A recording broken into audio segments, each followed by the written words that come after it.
Neal, just Neal. Neal, just Dax Neal. I don't know why I want to say O'Neal. And he is another custom drone designer, and he's what? Try to be. Oh, you do it, man! Like he was like basically the first guy that I don't know if you were probably like one of the first guys that started doing the naked vistas in the Mobula 7s. Yeah, caught a lot of slack. Was there other people doing it? A little bit. It was. I would say. I guess it was kind of here and there. I really dove into it because for me, it was just a matter of I love DJI. I love the video. I want a whoop that I can fly around work and around home and stuff like that. So I just kind of went all in, and I don't know. It just kind of led to where it is today, and now it's kind of like very common and stuff like that. Yeah, like so. I remember seeing you doing it and doing the little gauntlet thing, and just watching those videos, and it was kind of like. Yeah, he's like the Pico creator before the Pico. Like you and nope, they wouldn't buy into it at first. The manufacturers, they wouldn't buy into it at first. Well, that's the future. It's getting smaller and smaller, better and smaller. So that's what DJI brings. I mean, as much as hate as DJI gets and stuff like that, it really is pushing the boundaries of FPV. And it's enticing a lot of people to pick it up that probably wouldn't have picked it up if analog was all they had to use, So why don't you tell us? Because like always, I'm trying to shove some food down my throat. So why don't you tell us your origin story, like how you got into FPV, and then what was it that kind of made this happen? Like the moment you saw the Vista and started doing it, you started like your mind started going or whatever. Take us down the rabbit hole. Tell us your story. All right. If you do the same after I'm done. Okay, sure. Okay. Although everyone hears my story every time. So. True. Yeah, true. Yeah, go for it. Okay. So I don't know. Years ago when DJI just came out, like. When drones first came out, I'd seen the DJI drones and stuff, and I'm like, they're cool, but I couldn't figure out. For me, there's like I don't see $1,000 or more investment in it. It slides left, slides right, it goes up, down. Cool, but it didn't like captivate my imagination. I'm like, okay, so if I bought one, it's probably just going to sit in a closet and just waste away. Because I figured after 10 hours of it sliding left, sliding right, up and down, it's going to be like, okay, woo, it's done, But then they came out with the Mini, and it's like $399 or whatever. And so I'm like, okay, well, that's a price point that for $399, I could buy that, play with it for a little bit, and if I get bored and it goes in the closet, I'm not upset about it, right? And then I can just pull it out once a year and play with it or whatever. So I picked up the DJI Mini, and when I started playing around with it, I started getting intrigued about videography. I started kind of developing an interest in photography and videography and trying to get better shots or whatever. So I was kind of like, oh, I didn't realize I had this interest in me. Because before then I was pretty much go to work, come home, cook, make sure the kid is taken care of, repeat, mow the yard on the weekends or whatever. And I'm like, okay, I can kind of see where there's some interest in videography and photography and stuff like that.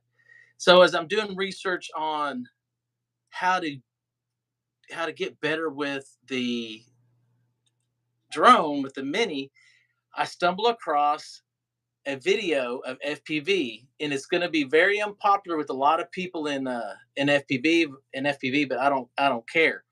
There's a lot more to FPV than just what we see on Facebook groups.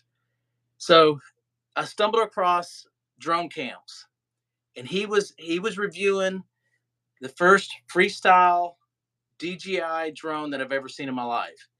And it blew my mind. He's flying under his van. He's flying over trees, hitting gaps. He's doing flips and rolls. And I'm like, what is this? what is this that I'm seeing? He's wearing goggles and he's immersed in this world of aerobatics or whatever. So at that moment, I think that was like October of 2018 or 2019 or something like that, whenever DJ just came out. So then that just started me down the rabbit hole of what other videos can I find. And so I just started consuming FPV content on YouTube. And no, that was December. That was like December 1st. Because I I'm was going to interrupt you. So you didn't have FPV experience before the Mini? Like you weren't flying FPV analog or no anything? drones, no nothing. Okay. Didn't even know FPV existed. I knew 3D printers existed. I knew drones existed, but I didn't. I just boring life. Monday through Friday, work, weekends, house, kids. That was it. And so December 1st-ish, I see my first video from drone camps on FPV, and I'm like, whoa, what is this? This looks cool as cool as crap. Uh, so I'm watching all these videos for the next 2 weeks, and come around Christmas, I have a 2-week vacation.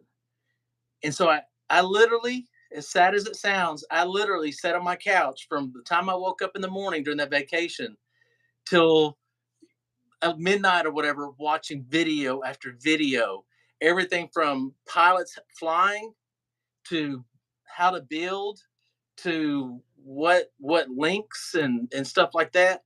And I immediately knew I was going to be DJI because that video quality. It's like, okay, analog. There's analog, cool, but DJI is. I mean, I want that, you know. And so I wrote down a budget. I'm buying this. I'm buying this. I'm buying this. And when around the first of the year came and got my annual bonus, I just started buying. I started buying all my gear. So I started out with an analog build because at that time DJI goggles were out of stock and stuff like that because it just came out. Everybody was buying the crap out of that stuff. But I went ahead and placed my orders and I'm waiting all the stuff in, but I want to go ahead and get started. So I start off with analog. I pick up a Tiny Hawk 2 RDF kit and I start ordering analog parts for a 5-inch. I think I did a Source 1. And so while I am flying the Tiny Hawk, trying to learn how to fly, I'm also no.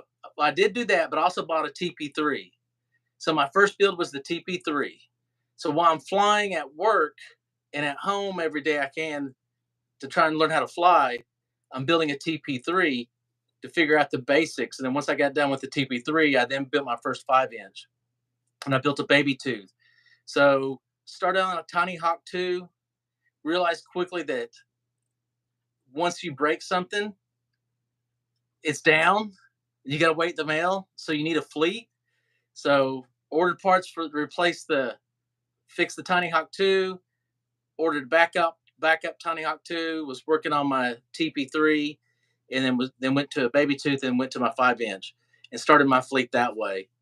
And then when my goggles finally showed up, I started working on building digital builds, which the first 2 digital builds I built were 2 Catalyst Bangod 5-inch Catalyst Bangods, identical, and that was how I was going to start learning how to fly 5-inch because I figured those were pretty good bashers that would kind of help take a lot of beating while I was trying to figure out everything, and so every day I was flying at lunch at work, couldn't hit a gap for anything. And then after work, I would go to this park that was right beside work, and I would fly the 5-inchers, crashing, building, repairing. And then, it just, from that point on, it was just like a year or two of just total absorption. Like, then COVID hit, and I started getting extra money from COVID, and that all went into FPV. And so, like, for my first 3 years, like, there was nothing I don't want to sound bad, but there was nothing in my life but FPV. And that's why I coined the term FPV is life, because it really enveloped. Go ahead. Do you still have a wife? Oh, yeah. I'm glad you brought this up. Because right here, top of the list, shout out to my wife. So my wife, God bless her, because she was amazing. So we were dating at the time. We're married now, so we had two different households. But COVID, she's a dental assistant. Well, she's a dental office manager, so she has to take all the rules and safety and all the precautions very, very, you know, very Wait, much. she's the devil's assistant? And so, therefore, I caught COVID. Her and her kids caught COVID, so that we were quarantined for 2 weeks at a time. And so there were big gaps between us being able to see each other. And on top of that, I spent so much time, like I would every day when I got off work, it's what am I building? What am I fixing? What am I designing on the printer? Printing, 7 different projects going. But through that all, How did you learn that? How did you learn the 3D printing and all that? Were you already doing it? No, dude. Once I got into FPV, like I'd always wanted a printer, but I was always like, I don't have any. What am I going to print with it? I don't have any use for a printer. So I just like the drones, just kind of put off to the side. Once I got into FPV, like within, I don't know, 6 months, I was like, oh, I need a printer. So I ordered a Prusa MK3S 3 Plus S kit, built that thing, and then I just started printing my own mounts and stuff like that. And then I'm like, well, I kind of like wanted a little bit different than this model. So then I'd go in and I started learning Tinkercad, kind of customizing things to fit what I wanted, which fits real well in my personality. Because when I build, I don't like zip ties. I don't like double-sided tape. I like things to be. I like things to be clean and have little homes and compartments and stuff. Like, well, how did you? Were there a specific videos that you watched that helped you learn Tinkercad well? Probably. Or how did you pick it up? Because your designs are really clean. Oh, thank you. I appreciate that. So Tinkercad, it's so simple that a lot of it you can kind of figure out on your own just from playing with a solid in a hole. They just kind of subtract and stuff. Sorry, I have a very sick mind. Hey, me too, brother. I'm trying to keep it clean because you gave me a warning about children. As soon as you say hole, like I go off,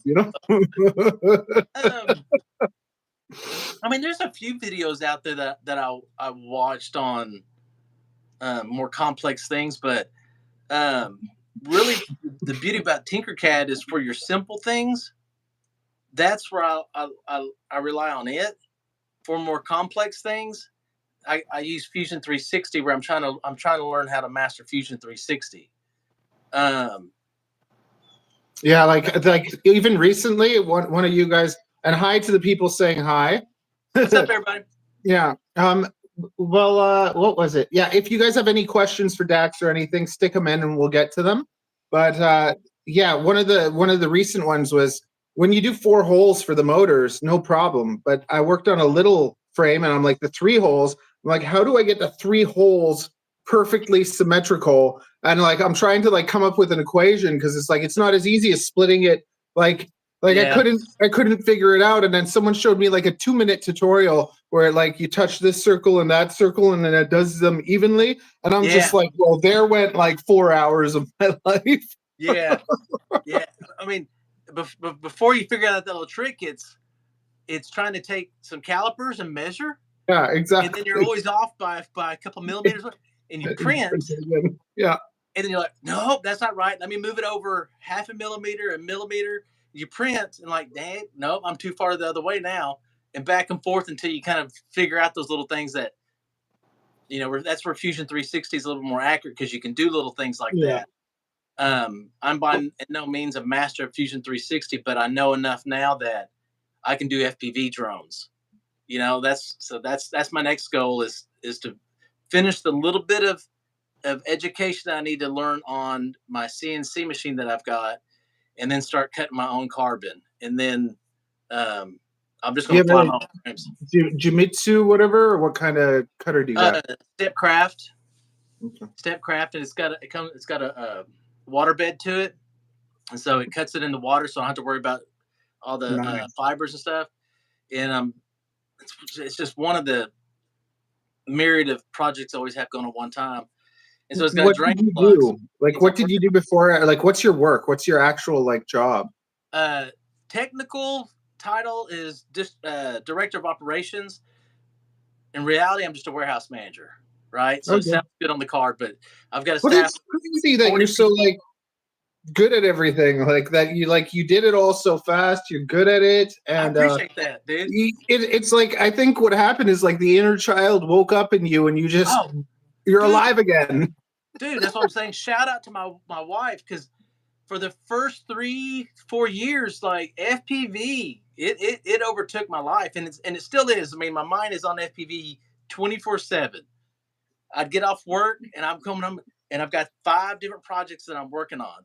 And then when me and my wife, because we lived in separate homes, when when we had time to go on a date, or she was coming over, hang out, whatever, like I really committed to FPV is done for the night.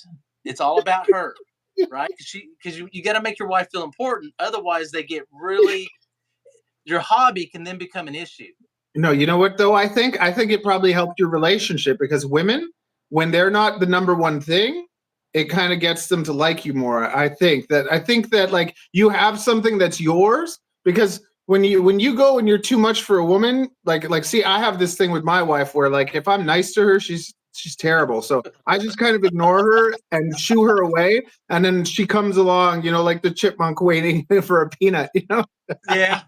So my wife, like, I cannot speak enough wonderful things about my wife. I mean, like, the level of understanding she has, because like there was, I had to come to her one day. It was like, I know, I know that you've been on the back burner, even though when we're together, you're the priority. But so much of my time has been FPV. Like, I really appreciate you and I really love you. And I thank you for allowing me to chase this, um, this excitement, this childness, this inner kid. Um, because I mean, I've seen other people that don't have as supportive partners, and and I feel for them. I feel for them because there's that weight. There's that weight that kind of impacts everything, and it's so nice when you can chase your child. I did. I didn't even eat it all. Did you eat it all? Yeah, so go on.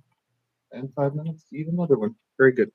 It's so nice when you can chase your childhood as an adult, and it made me appreciate and love her even more. So I'm gonna show this all back to her because I want her to know how much I appreciate it, because she deserves it. She definitely deserves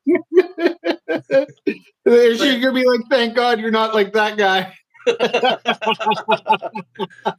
I was talking to a dude. We were becoming really good friends in the UK, and he was just starting to learn how to fly. So anytime somebody has questions, like I always want to be helpful. Like all those people that answered my questions and helped me through Facebook groups and DMs and chats and stuff like that. Like I want to repay all that back to the community. And so like him and I buddied up real close, and we were, I was like, man, me and this dude are actually like going to be like friends, like lifelong friends. And I felt for him because his girlfriend, then wife, was less supportive about the whole thing, and they were having issues.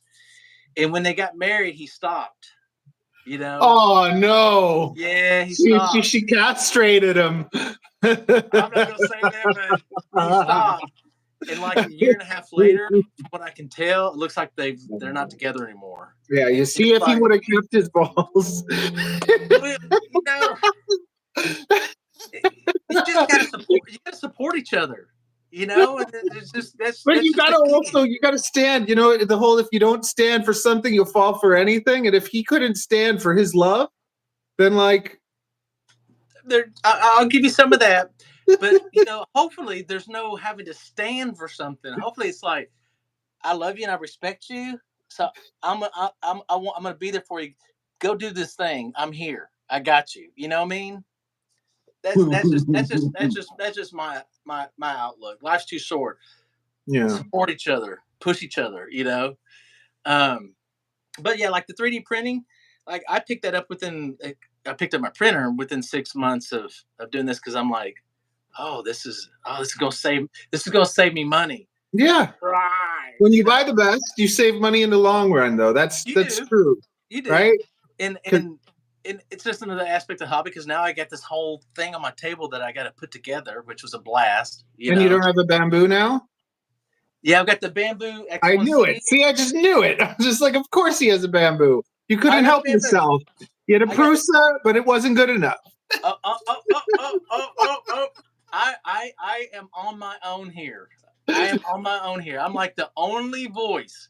So here's where I stand on it. So I had the X1C when it launched, I don't know, 22, whatever. And then the A1 just arrived this week. The mini, not the A1. I know. A1 I got mini. that. Yeah. All right. So the Prusa is in my bedroom next to it, where my desk is next to my bed, and that's where I do all my little designing and stuff because I got a comfy chair and stuff. This room is my hobby room. This is where I do all the building and stuff. So the X1C, when I got it, my plan was, I'm going to shock the FE community. I'm going to do 3D prints with multicolor 3D prints, right? So when I got it, I'm like, okay, all right, this thing's pretty freaking amazing, right? It's a beautiful thing for solid filaments and stuff like that. And now I've kind of got it printing TPU a little bit with the second AMS, but it's still a little, it can be a little troublesome to print TPU with the second AMS mods and stuff like that. Yeah. The X1C is a leap forward in technology. It has set a new standard, absolutely, and I love it. I print on it every day. I print on all my printers every day. The maintenance involved with the X1C, even though it's not like having to tear it down or whatever. It's cleaning the lead screws, it's cleaning the rods, it's cleaning the carbon fiber rod, calibrating. I'm having to do that every month. Whereas my Prusa, I literally will not touch it for a whole year. And it's printing every day. A lot of my TPO is still printed on it. I've got my little hobby store that it's a joke for a store, but I've got it. And then I've got a little Etsy store, which is a joke for a store, but I've got it. And so I'm doing a few prints every week for customers. I'm doing tons of prints for myself. Like all this stuff back here, I printed for myself. And I got this keyboard that slides under my desk. I'm constantly finding little things to simplify my life. The Prusa, by complicating. I always do that. Like I was cleaning. There's a big joke because my table is, I don't know if you've seen my table. It's horrendous. So my wife is always telling me to clean and everyone's telling me to clean. I'm like, I'll clean. And I'm like, I have all these screws inside these little, the little plastic motor holders, and I have all the screws organized. So then one day I'm just like, I'm cleaning, of course, and I just stop cleaning and I design. Right. It's beautiful. Like, I can design this, but I can't clean my table. And my wife is like, she's like, you're the dumbest genius I've ever. She just doesn't understand. This is going to be a beautiful thing when it's done. You're going to have all your screws sorted and everything's going to be organized. Exactly. That's what I love about FPV, man. That's what I love about FPV is the sheer number of facets there are to FPV. Besides just learning how to fly, you can learn how to fly multiple different styles. But then it leads into 3D printing. I love design. It's just it's like when you see something, when I see something, everything designed by the manufacturers, to me, I just see problems in it. I'm just like, I can fix this, and that drives me nuts. Anything that I customize everything because I can't help it, because everything, like everything I buy, I feel like, I can make something, I can improve upon it, right? But there's the 3D printing, then there's design, then there's video, there's editing, there's learning how to do PIDs, which I detest. I've gotten into I don't know if you can see it right up here. Now I've got a handheld camera. It's just like it's never ending. It's just constantly morphing into other facets of interest that I just keep going down. But the thing is, my problem is I end up having like 5 paths. Like I just can't ever, which I You love. I start don't want something to else before finishing the first thing sometimes too, and go sideways, side quests. Well, you hit a roadblock. Yeah. And you need to buy something, or you got to, whatever the roadblock is that you got to work through, it requires either money or time. So why whatever part or whatever tool or whatever is coming in for that, then you go back and you pick up the other 4. Yeah. See, it's a chaotic mindset. This is because you did all your. This is my my design for the 03. Love it. So basically, it drove me nuts that the square is not diagonal. Like they put it on top of that cage and it's in the case. So I made it naked and did diagonal. And then you can just take the camera, make it naked, and screw it with the screws that are already on it onto that. Mm-hmm. So that was like my little. And then the stupid tray died. So I made it a G-string. There you go. Thong, thong, thong, thong. But I hate pin cone? What? I'm not used to watching for people's comments. I'm just saying a shout out to pin cone. Never mind the peasants. Pine cone. Black hat and pine cone hang. So basically, I create content like every day over like 3 channels. So I have a reptile channel, the drone channel, and then a daily vlog. And because I'm making so much content all the time, I'm just streaming in my shorts all day, every day. So if it makes you if you're comfortable, just do it. Yeah. So I take my kid to school. I come home and I work on it like nonstop until I go get her. And then when I get my kid, I go and I play with her and do that stuff. But these guys, Black Hat and Pinecone, are usually hanging out. And the number one thing everyone's telling me, put a shirt on, put a shirt on, put a shirt. So I mean, like, so it's just like, I'm just like, you'll see, like now if you're a little more aware of me, you'll just see me naked all the time everywhere. It's your channel. Do what you want. Exactly. See, I call myself a lazy content creator because, like, I like making videos. Mm-hmm. I like sharing little things that maybe I pick up that I think maybe might help a few people or whatever. Yeah. Or like, hey, I'm kind of proud of what I did. I want to share it with you. Yeah, you did a good job. It's fun. But I can't sit down and do it properly. I can't invest the time of writing a script and then. No, I can't do that either. I can't. It takes that much longer, right? Right. Like you see my lights and I got my cameras here, stuff like that. The reason I can do them is because they're set, and I don't have to set them up each time. But like you're funner than I thought you would be. Like, because the funny thing is, like, lots of your videos, you actually come off as like a little bit more serious. So I'm just like, now I see you, and it's like I feel like I'm talking to a little boy, and I'm just like, I want to see this in your videos. Like, hey guys, you feel me? Because like I can't seem to psychologically break through that barrier of. I know why though. I think it's because you haven't been in front of the camera long enough. I agree. Because there's that shyness, and it takes a while. So you got to just do it every day. Make a dumb video every day. No, I agree with you. I definitely think that's a key because I feel like I'm a likable guy. Uh-oh, he cut off. What did you do, Black? Me? Oh, no, you just cut off for a bit. When this is done, I'm going to take Dak's channel and put the link up. I'll put it on this video, or you can like, you're a moderator. Can't you guys do it? Get to work. Get to work.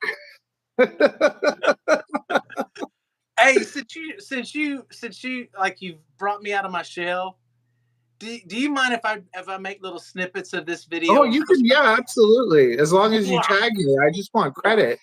Absolutely, absolutely. Okay, when the movie's done, you finish it. Okay. Hey, so how? One child, two child? How many children you I got? have one. I have one One.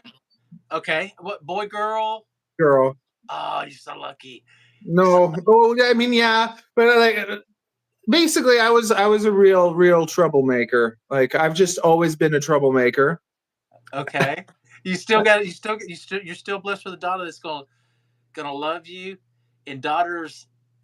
God gives the troublemakers daughters, Well, but see, she saved my life. She saved my yeah. life. Yeah. Oh, dude, my son made me a man. You know, when my son came home, I'm like, now it's time to be a man. Now it's time to put down all the stuff that I was doing, and this is my priority. And through him, I became as much of a role model as I could be, because before him, I was a good guy, I was a nice guy, but you wouldn't want your daughter to date me. You know, I mean, You couldn't get your daughter. I mean, your daughter couldn't get me to date you. you know, I just, I mean, I was just all about having a great time and stuff like that. And my son made me a man. He matured me, because I valued him. Problem with the son is, you know, preteen through teens. Bye, dad. I got my friends, or I've got my video games in Well, I think 2024. that's with anyone. Does he do FPV with you? Have you got him into it? Oh, that's what's He's so crazy. It's like when I saw Drone Camp's video on FPV, I was like, this is something me and my son can do. Like we're this is another point of us bonding kicking. experience. Right, right, because it's no more Lego Batman and stuff like that. It's like has to be even cooler, because now he's a preteen. I need something exciting to attract him, for us to keep hanging out, even though he's got his friends that he's gonna disappear and stuff like that. Like, obviously, fucking FPV is gonna be, sorry, Wash your mouth FPV with is soap. gonna be amazing. And he looks at it and he's like, he's never gotten into it, and I'm just like, See, with okay. my daughter's not into it either. So basically, what I do with her is same thing with food. It's like you have to at least try it. So I'm like, first you have to get good at it, and then you can quit if you want. So I That's make her fly smart. the simulator, and I make her like, and she does. She likes it, but it's That's smart. like first Yeah. you have to do it, and then you can say you don't want to do it. Yeah, that's smart. He's a little bit more into the RC trucks. Like, we don't get a whole lot of time playing around with them, but I picked up a couple. They weren't expensive, a couple $120 bashers from How old AliExpress. is he? Huh? How old is he? He's not. He's 19 now. He's fixing to. So he's been going to school at a college here. So Cabot, where I live, is outside of Little Rock. So it's a small town. It's about a 25-minute drive into Little Rock, which is the capital of the. It's a big town. We call it the city, but it's a big town. Little Rock is, and so just past us is a smaller little town called BB, and it's got a college there, university. So he's going there, but he's decided he wants to go up to Conway this coming school year, which I'm in full support for. So BB is more of a farm town, and it's you just go to school. There's no social life. Blah blah blah. You get your first 2 years out, and then you go to somewhere else and finish out. Conway is a little bit more of a social atmosphere. There's like three colleges in this town. The whole town is is is engineered around the college. So, like, all your utilities, electricity, gas, phone, internet, cable, all goes through one co-op, and so you have one bill a month for all your utilities, and so it makes it really cheap for the college students.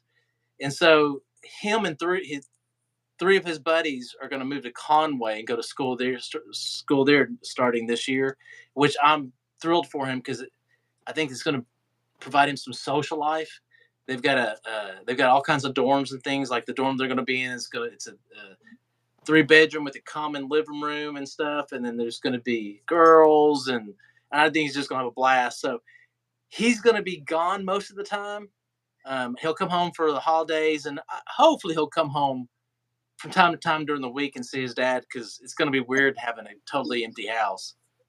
But yeah, he's 19, going on whatever, best part of his life, I guess. my But daughter, back my to your daughter's 6. daughter. See, as I lose my son in a sense because he's finding his friends and he's interested in girls like that. I think generally dads are blessed with a daughter because the daughter's still always like, dad's the best in the world.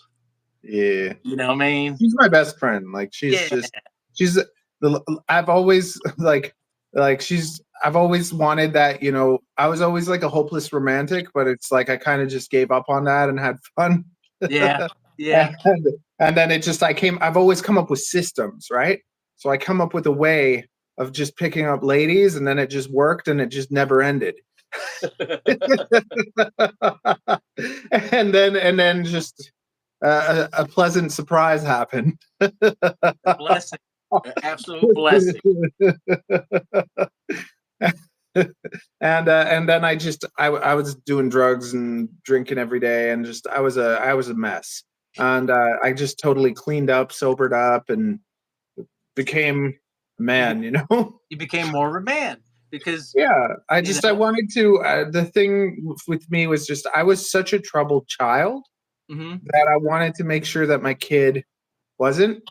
So it's just like I kind of just put everything into just being her best friend and teaching her and going out with her. So yeah, you have to, because they're not small for long. Like, yeah, it blew my mind when we drove home with him in the car, and it's that Will Smith song when everybody's driving too fast. I'm cringing. I'm watching the rearview mirror, like, slow down. I'm thinking everybody's gonna rear end us.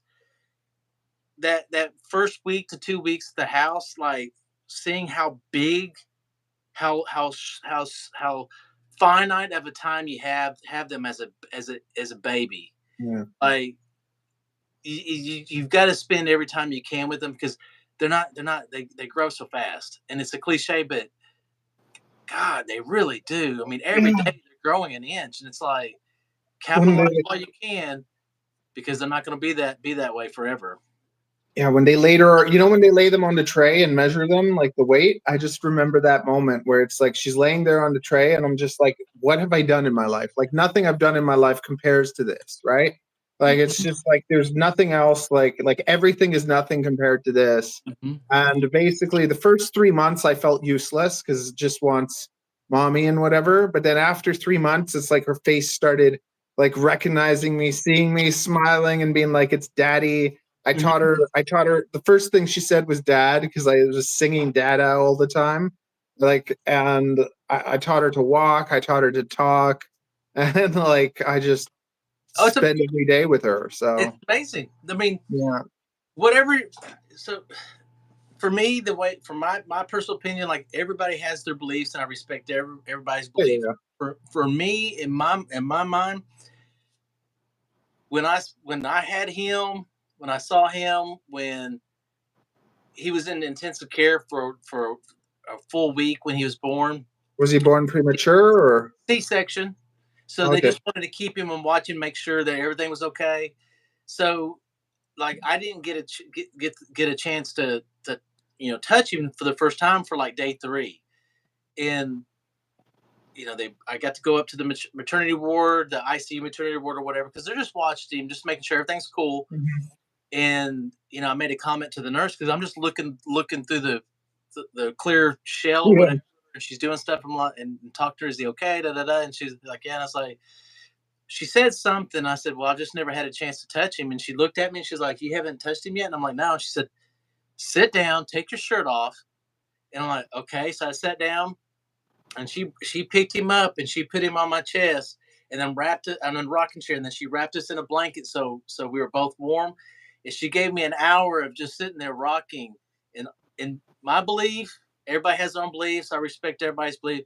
Mine is like, there was no sure sign of God's love than this right here. And I just rocked him for an hour and just hummed Jesus Loves Me over and over again. And it's just, I'll never Praise forget that. loves me. Oh man, it was that he made me into man starting at that point. And from that point on, I tried to be better and do better for him, because previous to him, I was heavy into the rave scene. I mean, I was partying, I was having a good time. You know, which DJs could I see? A drop of a hat. It was like, okay, Oakenfold is in Atlanta tonight, Saturday night. It's 10 o'clock Friday night. Y'all hop in the car, let's go. And at 10 o'clock on Friday night, we're driving to Atlanta so we can see Oakenfold at some tiny little club in Atlanta, be all messed up and then drive back. See, Yeah. you and I would be friends. My favorite was absinthe. Okay. I Okay. would import absinthe, and I would just have bottles. I would drink bottles of absinthe, and I'd get on my motorcycle, and I'd be Batman. And it's a weird thing because it's just they say like you're impaired, but I'm just like if I'm sober, I can't drop my bike the way that I can. Well, sure. You're more loose. Like, yeah, I just was Batman. I just So I got blessed in my 20s because my boy Jamie, he met up with some friends here in Little Rock, and so he introduced me to the scene. My boy Bushy and Chuck, they knew, they blessed Little Rock with what what the scene was, because before that there wasn't one. They knew, they've been other places. They brought it into Little Rock. So Little Rock being such a small town, we were blessed. They start It started out in a little building at the state fairgrounds, and uh, we would have DJs coming in from United Kingdom and stuff like that, and they'd be playing for 100 of us, and they didn't care because they got paid their money. They don't care if it's 100 people or if it's 30,000. They're still getting paid. They're still getting their flight ticket. They're still getting their hotel room and all that stuff. But it was amazing because like we're seeing, Sasha and Digweed and stuff in a small little town well before the police and stuff knew what was going on here. And so it was the wild. I say the wild wild west because that usually gives a connotation of like there's just lawlessness and yeah, violence. yeah, yeah, yeah. It wasn't that. It was the wild wild west as far as we were untouchable because the local police like that had no idea. Like one of my best boys, Shay, him and I can't think of his name. He's spinning in Florida right now. They'd get pulled over after a party, and they're rolling, eyes dilated and stuff, and they both had like a warrant for like failure to appear and a traffic ticket, didn't pay a traffic ticket, minor stuff. Well, while they're going through their bags, they pull up a Tic Tac bottle and then like, what is this? Well, it's Mitsubishi's and all kinds of stuff. And he's like, oh, it's just candy. Oh, okay, throws it back in the backpack. They go in, they go get processed for a traffic ticket and a failure to appear. They're released. They give them their backpack with all their stuff because they had no idea. So we were like totally free just to go every Friday and Saturday night. So Friday night would be the party at the fairgrounds or whatever, and then Saturday night there was a club here, a gay club called Discovery, and Chuck would usually be successful enough in talking the DJ into staying one more night and spinning at the club, and then at the club, like we were kings. We would walk in. And everybody's out there, and all of us rave kids, we just walk up the stairs, walk into the DJ's booth, hang out, do our stuff, hang out with the DJ, go back down, dance, whatever. But when we get away with everybody, we just go back up and we go out to the patio. Like this section of the patio, that was ours. Mhm. All y'all, they wouldn't even step to the area because it was just like it was so common for us to do this routine that they're like, leave them alone. That's that area. You know. Yeah. nobody understood us, nobody knew us, nobody knew what was going on. They're just like, those are the cool kids. Something's going on over there, you know. So it was a lot of fun through my 20s. But then when my son came along, it was like, okay, this is a whole new world that's better in a lot of ways. You know what I'm saying? Yeah, it's like that. It's like, Oreo cookies, no one can say they're not yummy, but no one can say they're good for you either. True, true, All right. true. Okay. Back to drone stuff. As we talk about parenthood, it's like I can't help the accent. I love accents. So it's like now I'm like, I want to be American too. We went to the back of the club. Dude, speaking of accents, dude, have you watched Shorzy Shorzy? on Hulu? The TV show Shorzy. What's it? What is it? Okay, Canadian TV show about a hockey team. Dude, it's one of the best damn shows I've. Excuse me. It's damn one of the best shows I've seen in a long time. Shorzy. Shoresy. So. I have a speech impediment. I really highly recommend you checking it out. Okay. It's so good. Well, drop me. Do you use Messenger? Like on Facebook? Yeah. Yeah. We gotta add each other on Facebook, and then we can send each other links and stuff. We're gonna be buddies, I can tell. Yeah. But yeah, I'd be one of those people that hops in the van and just like, hey, we're gonna do this and let's go. Tell me though about, because something I noticed that like you're good at is like you have all those STLs and whatever for sale. So I was just like curious. Have you had problems with like people like? Does it work where they like pay per a print, or they just pay and then they have the design? Have you had problems with people like taking your designs and selling them? Okay. What? Tell me about all of that, because I'm interested in knowing what you find works, what doesn't, what you like, what you don't like through that whole STL and designs and that kind of stuff. Okay, so like everything for the mob digital, like it's free. Like on the Mob Digital Facebook group, like I posted all the STLs there. Like anybody's welcome to go there and download them and do and tweak and customize and build their own Mob Digital without having to pay me a single dime. Mm-hmm.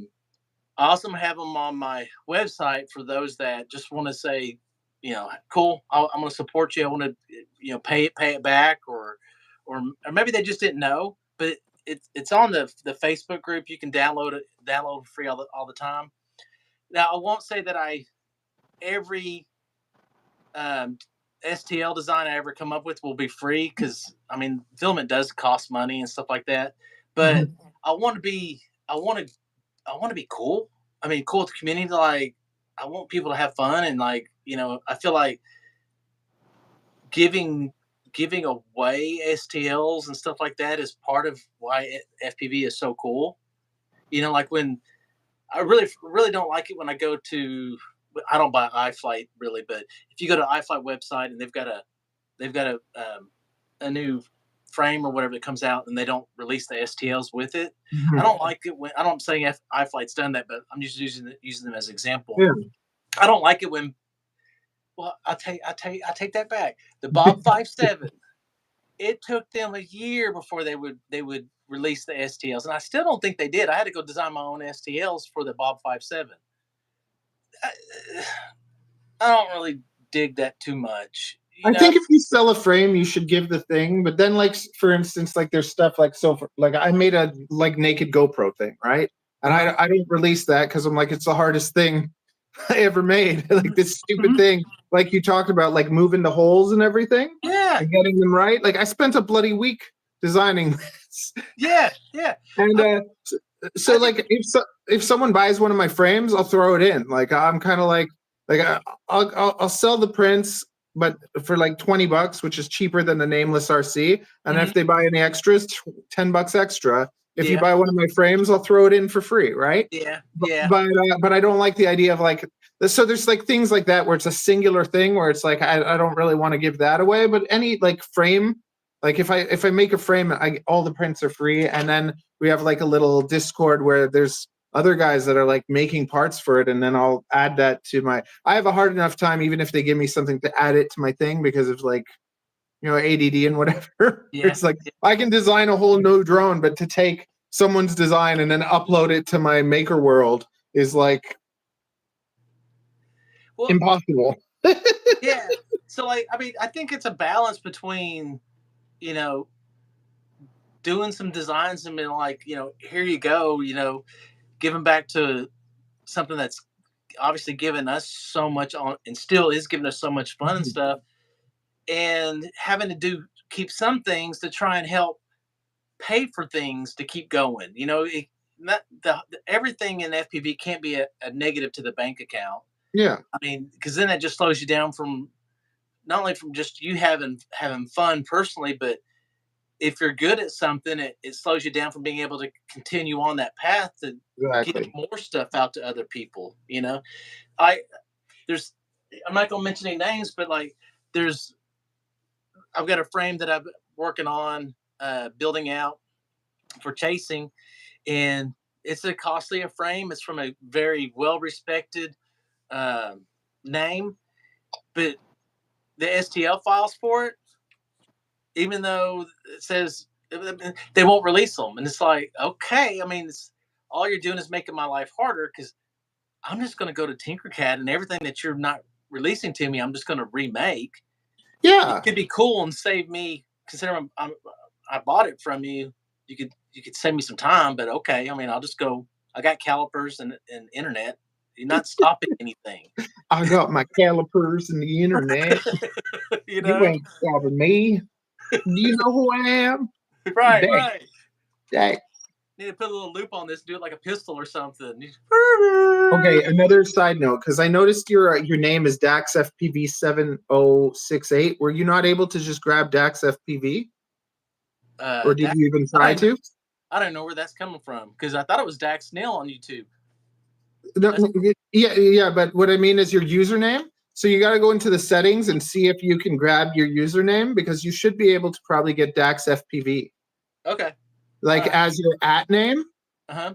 Yeah, just because like for instance, I used to be Mr. Snake FPV, and the reason was I was trying to do with like search engine optimization. People would look for Mr. Steel, so Mr. Snake was like close to that. Plus, I breed snakes, so it was like. But then what happened was YouTube changed where they gave us all where we could pick a username, well, and I saw that. Yeah, I thought I did that. And Toronto FPV was free, and I'm just like, okay. I'll take it. And you're talking about on your regular YouTube video and stuff. So you can name your channel anything but your handle. So they introduced handles, and you can customize your handle to kind of whatever you want as long as it's not taken. A week ago or something. It was a while ago, but you should be able to check if Dax FPV is free. It should be. I'll have to check that out because I thought I had done that, but yeah, perfect. Because basically your username is Dax7068. Yeah, I don't like that. That's not cool. So, yeah, you can make it Dax probably Dax FPV. Thanks, Black Hat. Appreciate that. That's his username. Yeah, because lots of people don't like I fiddle with I've fiddled with YouTube forever, so. And see, that's part of the thing. Like, I don't like to dig down real deep, like printing, like 3D printing. Like, I don't want to learn how to freaking tune filament and crap like that. Like, I do just enough to where it's printing good and then I'm done. Like, I don't want to get into the down to the last 10%, 5%. Well, you want to figure out how to get it to print perfectly and then just leave it. Like it's just like even with this thing, like this is PETG, and I was printing it at like 450, and it's funny because it was coming out like opaque. It was coming out like a light white, and then I printed at 240, 255. Now I'm printing this at 230, and it's coming out more like clear and shiny, and it's stronger. It bends. It doesn't crack. So I like that whole time I was like printing like burnt filament basically because the temp was too hot. And you learn stuff like that, right? That's stuff funny. little by little, and that's like tuning. God, I hate tuning. When I first started, I'm like, oh, I want to figure out how to master tune, and now it's like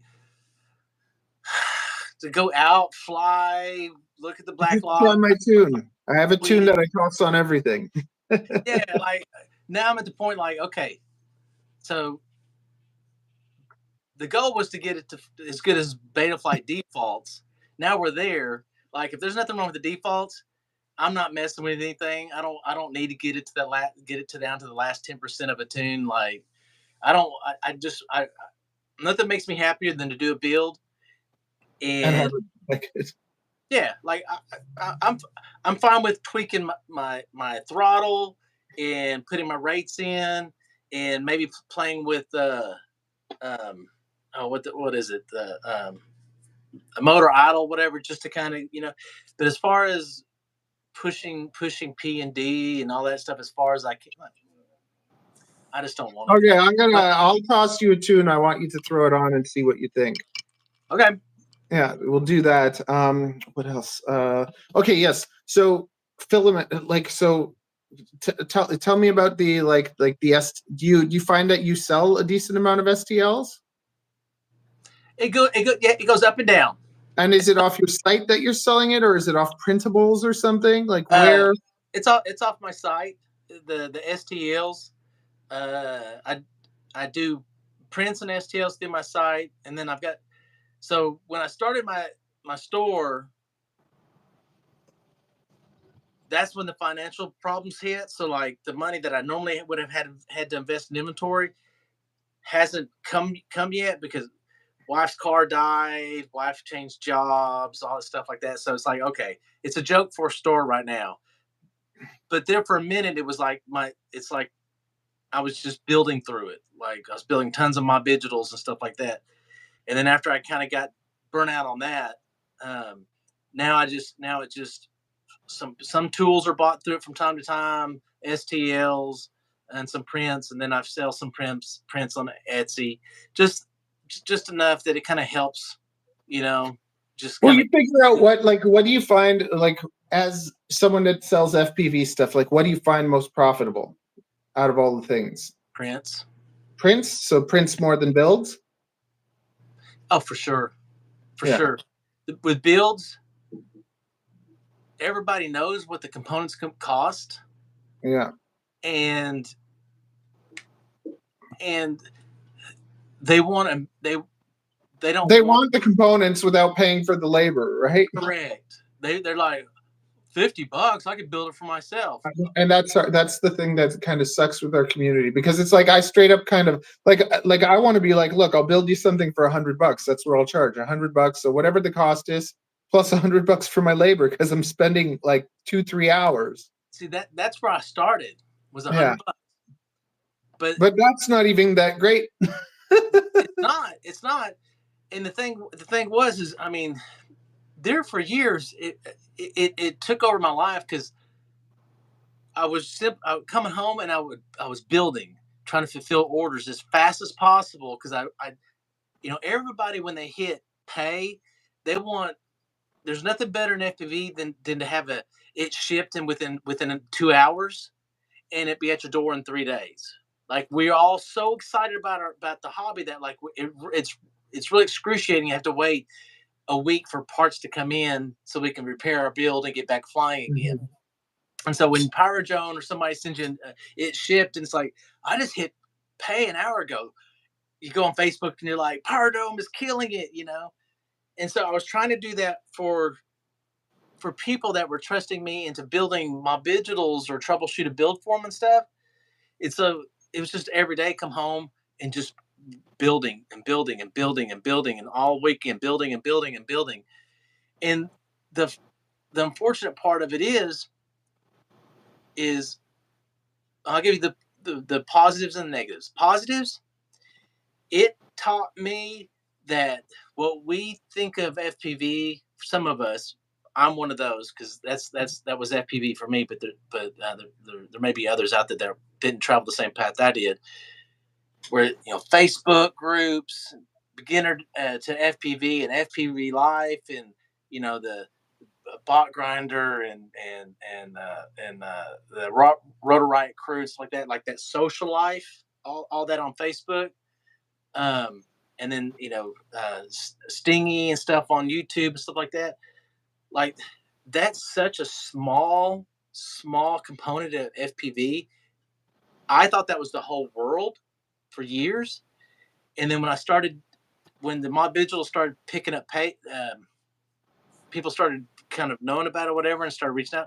Like I was like, oh, this is like an iceberg. That's just like a few people. Like Mhm. there's so many Most people. people are just struggling. Yeah, there's so many people that are into FP that they're not into this high school social environment. It's like they go to their job, they tinker. Some don't want to build, and they'd be like, I can do it, but I don't want to build. Would you build me one, or would you, if I sent you my stuff, would you fix these? Because I could do it, but I don't have the time. I don't want to. I just want to fly. Like there's 80% of the iceberg is out there, and they're not part of the Facebook YouTube world. They're just average people that love FPV. And I'm like, wow, I didn't know that this whole world out there. There's people out there that they just want somebody else, kind of like FPV, um, like a racer that has some guy that builds their 6 drones for them to go to compete. Mhm. There's people out there that do it, that in the other world, that they just want somebody to build for them because they really don't like that part of it. They just want to fly. And if it breaks, they want to send it back to somebody they trust just to fix it again, because their life is their job and the church or their politics or their family or whatever. They don't want to spend a whole lot of time on the bench. Mhm. Where I love the bench. I love the I love the chaotic world of having 7 different projects going on at the same time, you know? And see, like you should be streaming whenever you're building. Well, it's funny you said that because I just got all my stuff set up, and I got to go mow the yard and all that crap after this. But I'm thinking I'm gonna, because I'm building a um, La Pigeon, the Whoop version, not the La Pigeon, I can't think of what the other one is called. But I'm building a Whoop for my Naked Black Magic 4K, and the I was thinking about it. Now that I got all my cameras and stuff set up, that I'd actually stream me finishing that build out, because I think I've got all my parts and stuff done and everything ready to put together. But yeah, I agree with you. I should probably do a little bit more of that. And I'll tell you, like you're doing it with this format, so you actually all you do is use your phone on vertical. Which that I never even thought of until you Because it's that's the crazy thing. It's like you get everything set up nicely, but the reach, like just from streaming vertically, what YouTube does is it puts you into shorts. Like it puts you where all the shorts are. So as everyone's scrolling through the shorts, it's easier for them to find you. So it's just like it's screw the setup. But you got the good lights. You got the good, like you have everything. You just replace your camera with the phone. yeah. Well, and like all that wasn't planned, because like one of the things that I discovered with FPV was I do have a little bit of interest in photography and videography other than just FPV, and Yeah. so I kind of chased that a little bit. And because I have a couple decent middle ground cameras, a couple Sonys and stuff. Like I've already got them set up just so I could Yeah, why not? do the video that I do every once in a while when I have a hair. But I'm like, well, why not stream? Because one of the beauties I get through my job, one of the benefits is IT rotates their computers every 3 years, and so some computers have been there for 3 years, some have been there 2, some have been there 1. So every 3 years, the oldest computers, they replace them, and then those computers that get replaced, the person that used that computer gets first dibs, and then Nice. correct, and then if they don't want it, it's open to any of the employees. And most everybody at my job, 60 employees, they're not computer people. They don't. That's not in their mindset. So like this year, I picked up 3, and they're basically IBM servers. 3.7 gigahertz processor, minimum hard drive, but that's no problem because like a hard drive, like 2 terabytes is like Yeah, $60. man. And so when I got that little server in here, I'm like, well, now I've got this. I guess I can start streaming, because I've been using my PC, my gaming PC in my bedroom for everything for all this time. So I threw 2 terabytes in here. I put a USB expandable card in here. So now I got like 10 other USB 3.0 and USB-C ports and stuff. And so the last few weeks I've been spending just getting all this stuff set up so that I could chase that rabbit hole on top of every other rabbit hole that I've got in FPV. So I got a. I got to see this. Uh-huh. It's a water pump cooling for the phone. Oh, it's my phone hot? Okay, I'm pretty cool. Never thought about that. So I got I got like a water cooling for my phone and like never ending power. And then I have I do photography, so I have like a soft like that. I'm sitting right in front of a softbox, right? Okay. And if I'm building, I just point the softbox down and put it on the table and just build and stream. And I just stream all the time just because it's like it's fun. It's company. You get to talk to people, then you interact with your fans and whatever. Yeah, I'm learning that. Listen to my wife complain. She calls this light the demon light. She doesn't like it.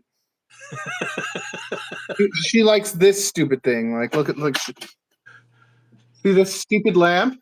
Uh-huh. I'm like, get rid of the lamp. I got this like beautiful soft box, and she calls it the demon light. Yeah. Yeah. So, yeah. Have you been a photographer for long or? Oh, no, okay, I'm a hairdresser since I'm 19. Okay. So basically, well, I was a tattoo artist before that. I just started like tattooing myself. I bought all the equipment off eBay from some Asian guy when I was a teenager, and then I got into like I was getting kicked out of school. I spent 3 extra years in grade 12. Finally did it, and then they put me in co-op. I did co-op to get my last few credits. Uh-huh. So it's where you basically go and you work somewhere, and they give you school credits. Okay. And I couldn't find a placement, so they put me in a hair salon. I was just like, "Are you kidding me?" Like back then, everyone was homophobic, right? So, right. So I was just like, I'm not a fruitcake. I don't want to be right in some sort of hair salon. Not thinking about all the women you'd be around. Well, that was the thing. So then I work at this hair salon. And I'm like, wait a second. You mean women will pay you to hang out with them? And this is a job?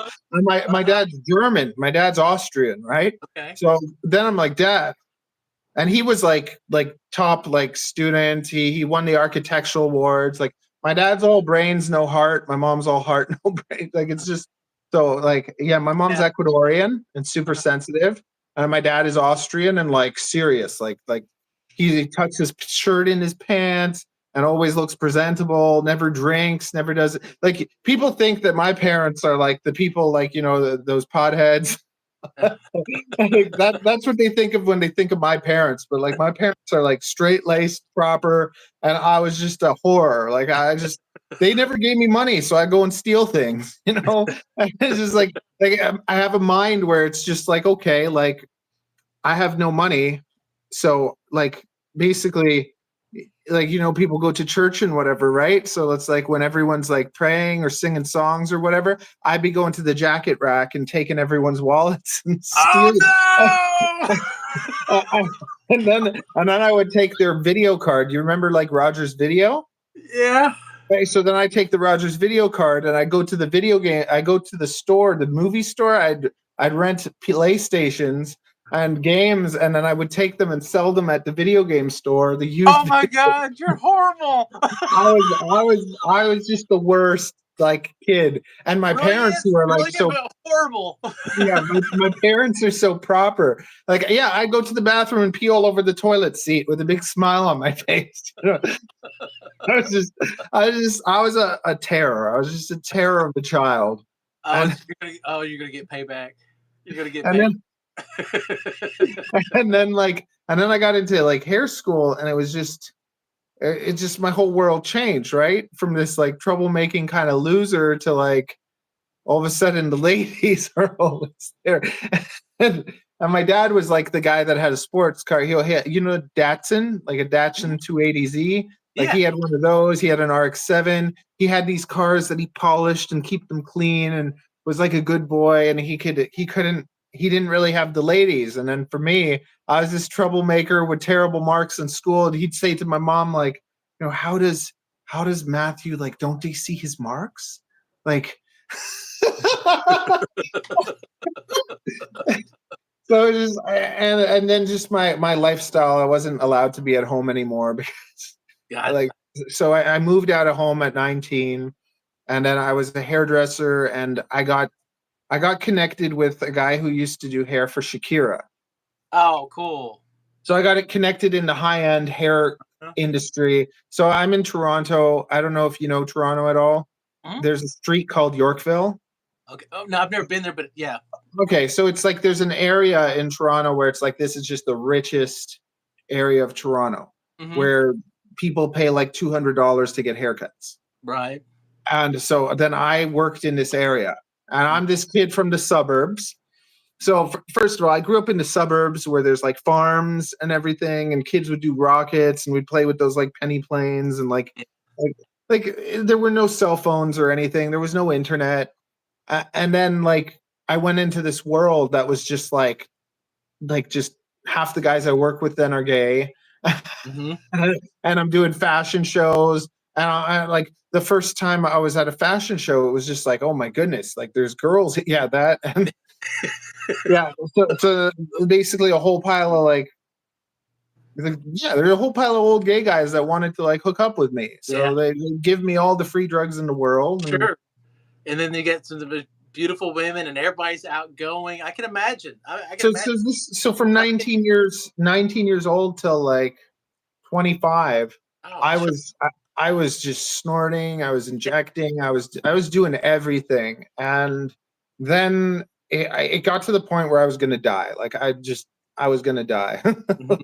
I lived to party. Like it was just like I was drinking every day. I was waking up and smoking in the morning, and on Fridays and Saturdays I was dropping acid and doing like whatever, right? And then when I turned 25, I was walking down the street. It's a beautiful day, and I'm just like why do I hate life? Like I'm just like I'm living for the night. I'm living for fantasy. Sounds like the honeymoon with it was over. Well, yeah, I got to the point where I wanted to clean up, and it took me like 10 years. It took me 10 years to kind of clean up. And then along that way, I you got that push you needed. I got I cleaned up, right? I finally cleaned up, and I'm the happiest I've ever been. Right. But it's been a crazy journey. And even for the hair salon, like I built the hair salon by dressing up as a superhero.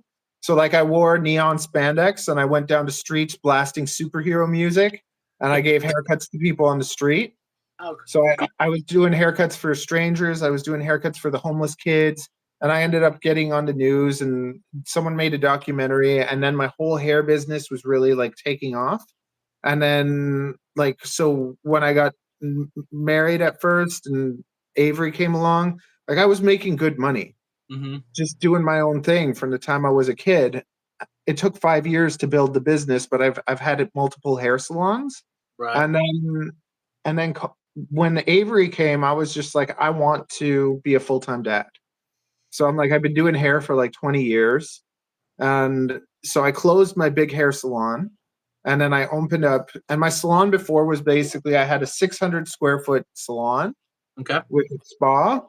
And then behind it, I had 1,000 square foot open loft. And I had like my reptiles there too. So I breed reptiles. Gotcha. So I had like these reptiles. I had my motorcycle there. I had like this crazy space where it's like I'd throw parties. So people would walk through the salon, go into the back, and then be snakes and reptiles everywhere. Like it was really, really like, Tiger King? Yeah. It's I had like kind of like the straight version of that with snakes. It was just insane. It was insanity, and my life was like a never-ending party.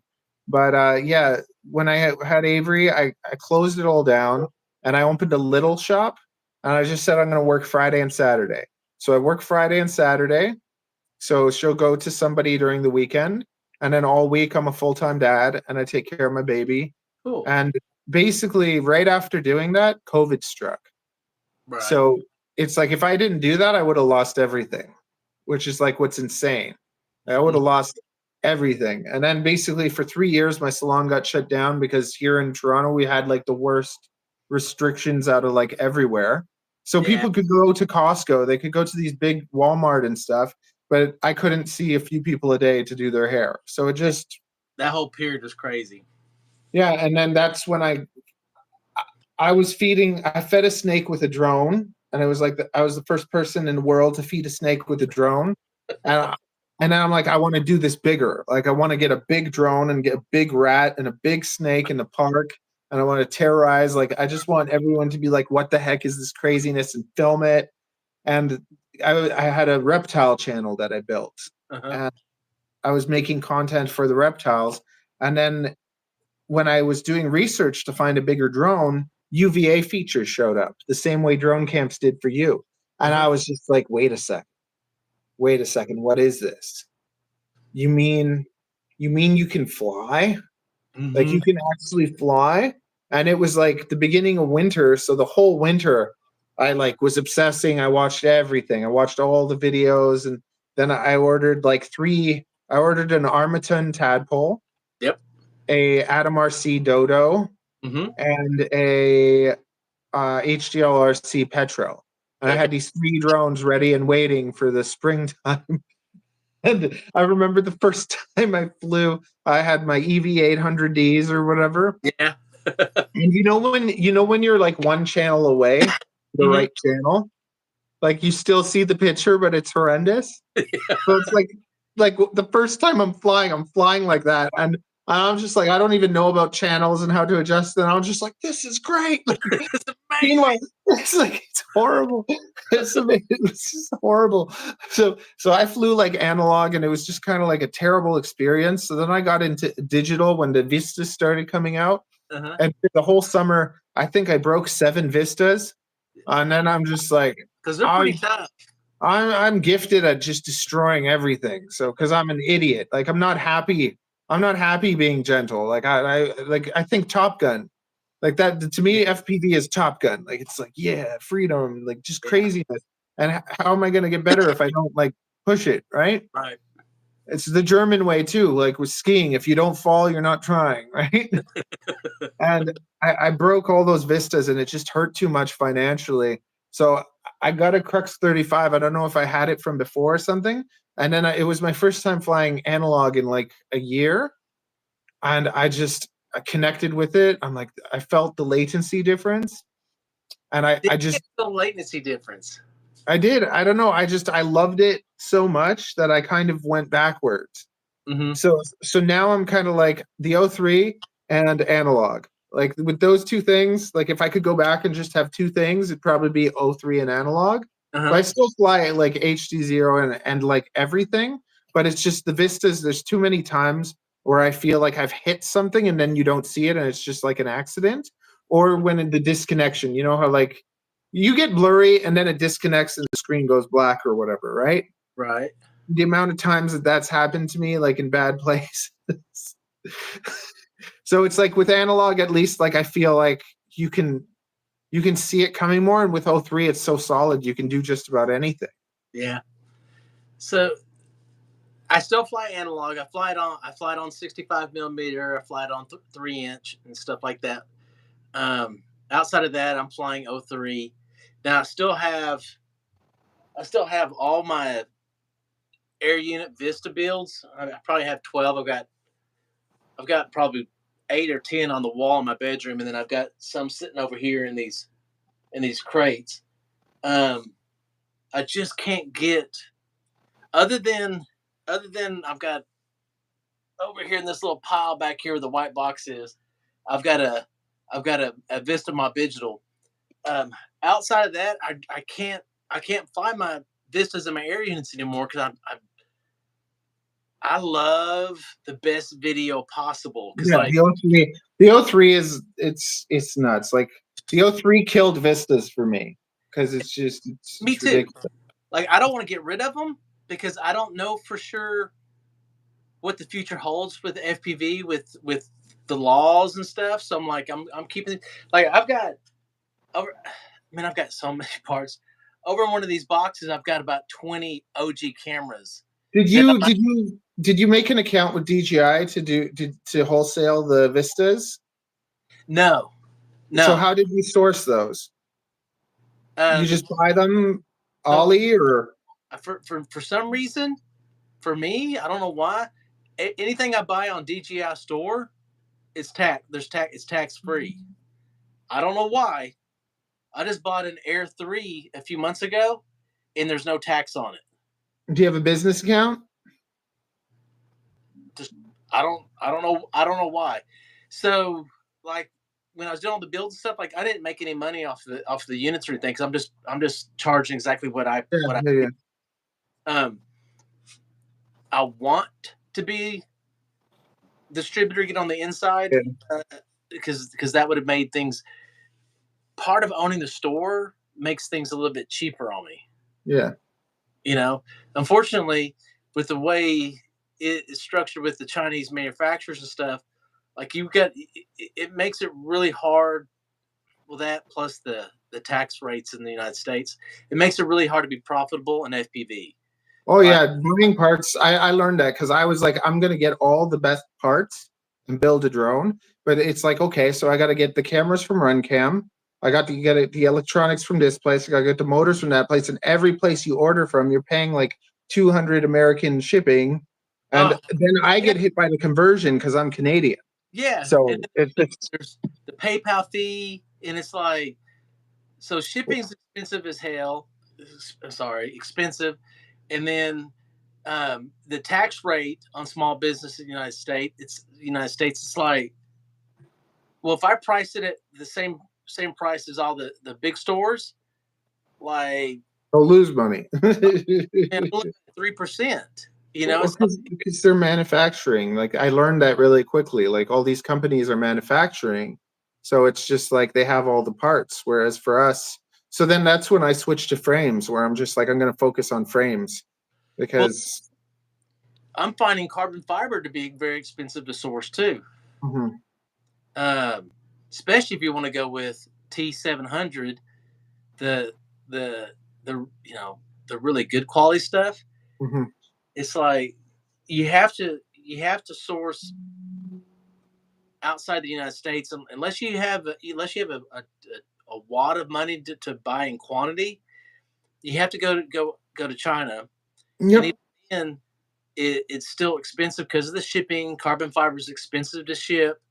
Um, even if you order 1 millimeter carbon fiber in a 350 by 500 millimeter sheet, you just order 5 sheets, so it's like $80 to ship, and it's like now let's magnify that by 5 or 10 sheets for 1 millimeter, 1.5, 2 millimeter, 3 millimeter, 4 millimeter, all the way up to maybe 6 millimeter.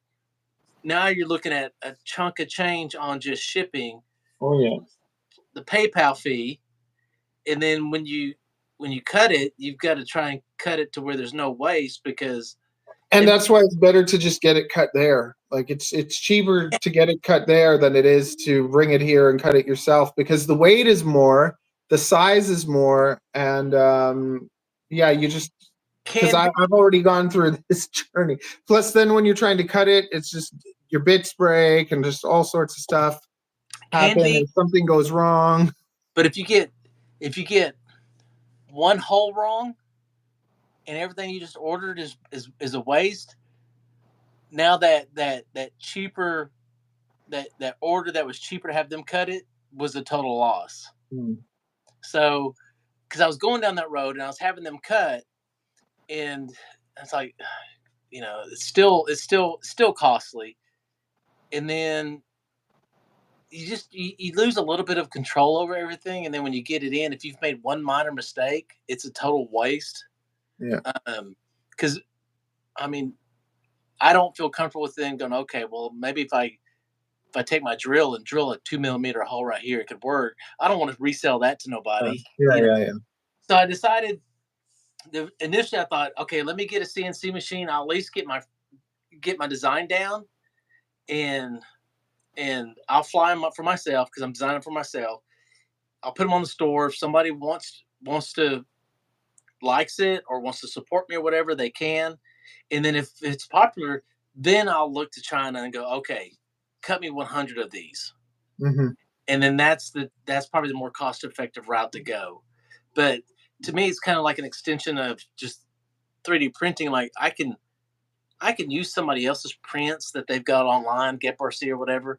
But a lot of times I like to tinker with them and make them like I don't know. Like I can sit there and put a receiver on the carbon with heat shrink and zip tied or doubles, but I don't like it.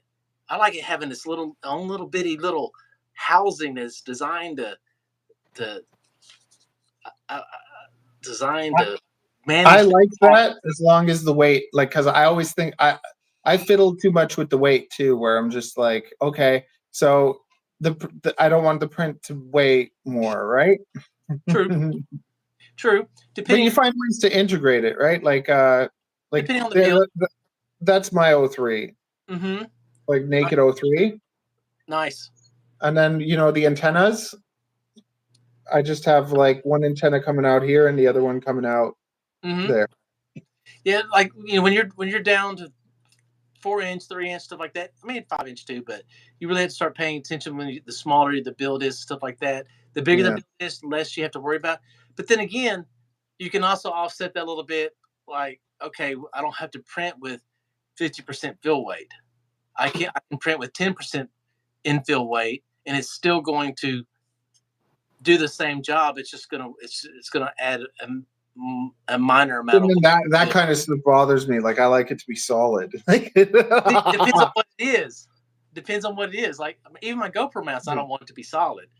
I Mhm. want a little bit of squishiness in my GoPro mount for absorption of impacts and stuff. 100% infill.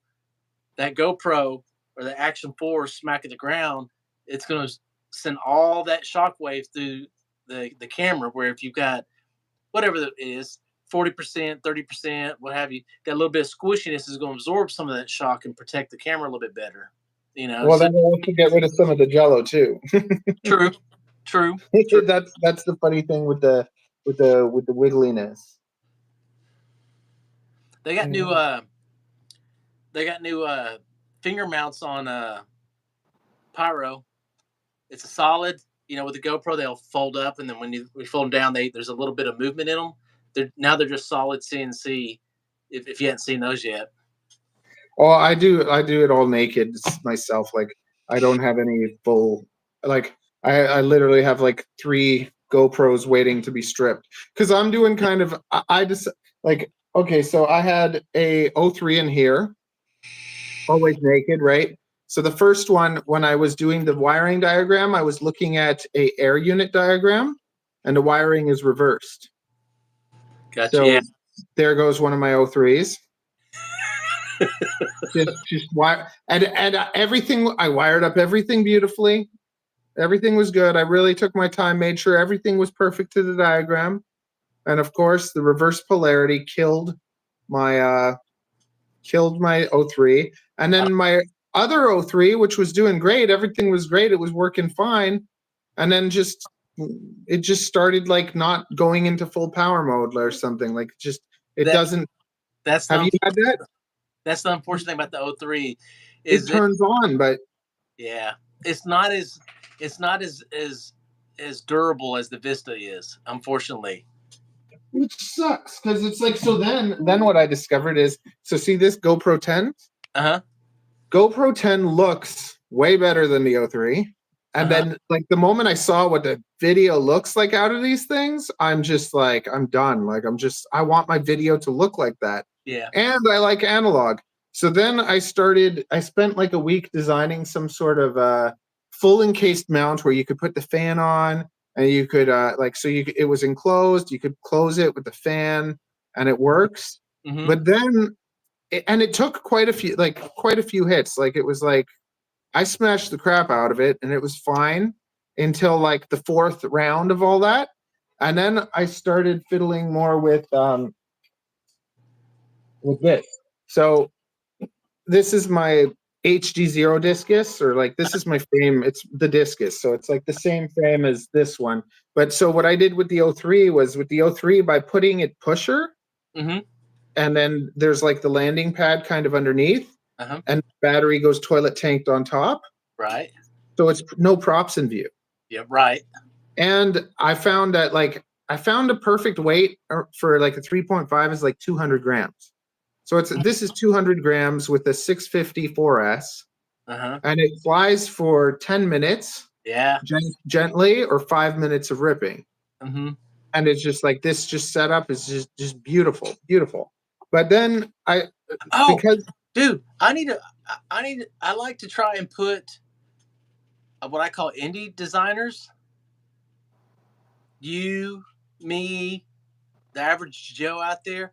I yeah, like to try and put y'all our designs on my website because I would prefer to always have non-manufactured designs on my website to support the other yeah.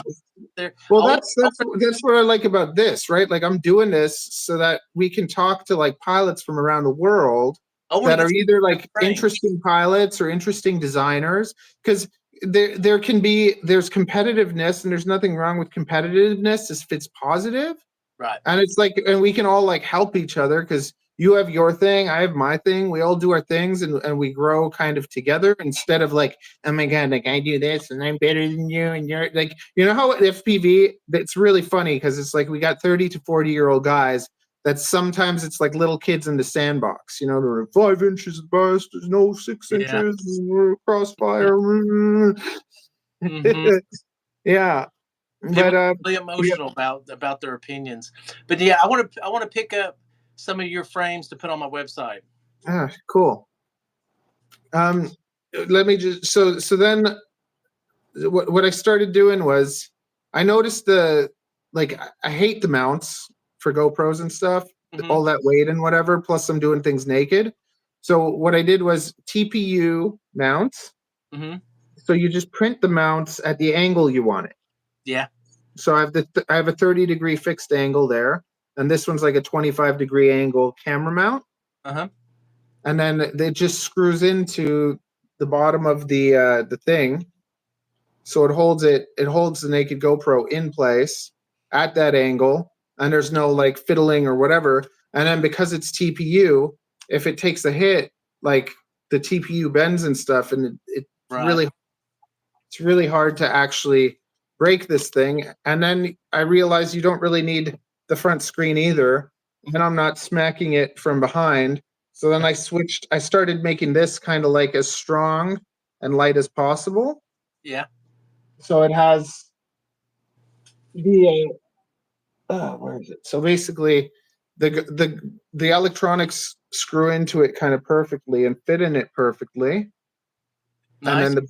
then the back to hold the camera in place still screws on. Clean. Yeah, but I just do it like that now, and this thing weighs naked GoPro 10 30 grams, Oh, that's cool. and it takes a beating. Even though you shouldn't be, smashing around your GoPros, but I have a sick problem where it's like Yeah. I see something dumb that I want to do and I ruin everything. Yeah, I'll use a naked GoPro on some of my Cine Explorer, because being a 3.5 inch whoop that I usually use for work, I'll go with even though I can carry a 1550 mil and it can carry a full size GoPro. I like to use the naked GoPro on it just because why not get more flight time? Because I'm usually using Plus, it it flies better. It feels better. better, but like I'm usually using it for work, and so the more time you're in the air, the more likely you're to catch the important shots than it is if you're changing batteries. So outside of that, I'm usually using full size GoPros because if something breaks, I want to be able to quickly replace it and get back in the air. Where if I have a whole lot of customization, so like on my commercial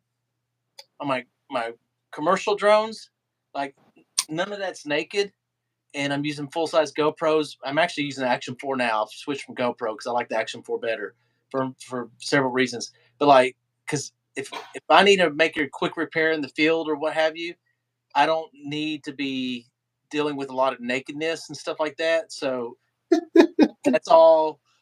That's all. What do you call it with firearms when parts are in swappable? Modular. Modular. So that's the path I take on my commercial stuff. Is I try to stay modular, and then in my personal stuff, my fun stuff, I'm pretty much naked on everything because I want to shave as much weight off of everything I want, as much freestyle flight time as I can get, while not sacrificing durability and stuff like that. Because I mean, we're pretty hard on things when we're flying freestyle and stuff, so it still has to be strong. Yeah. So what I found though is that okay, so the best like cheap camera you can get is like the Runcam Thumb Pro, right? And that's still like $100 Canadian. So then what I started doing is just I look at eBay almost every day, and I find specifically working GoPros with like cracked back screens or whatever. So I'm getting like I've gotten like 4 GoPro 10s for like 80 less than like $50 to $80. Oh, that's a steal. So I'm just like I'm getting these GoPro 10s for cheaper than anything else. So I'm just gonna go all in on like because lots of what people are doing are like they're doing these Cinelogs with like 6S to make up for all the weight. And to me, I'm working on a sub 100 naked GoPro like full setup to for Japan and type of things, right? Like so you can like fly in Japan with the under 100 weight. So I'll show you the latest.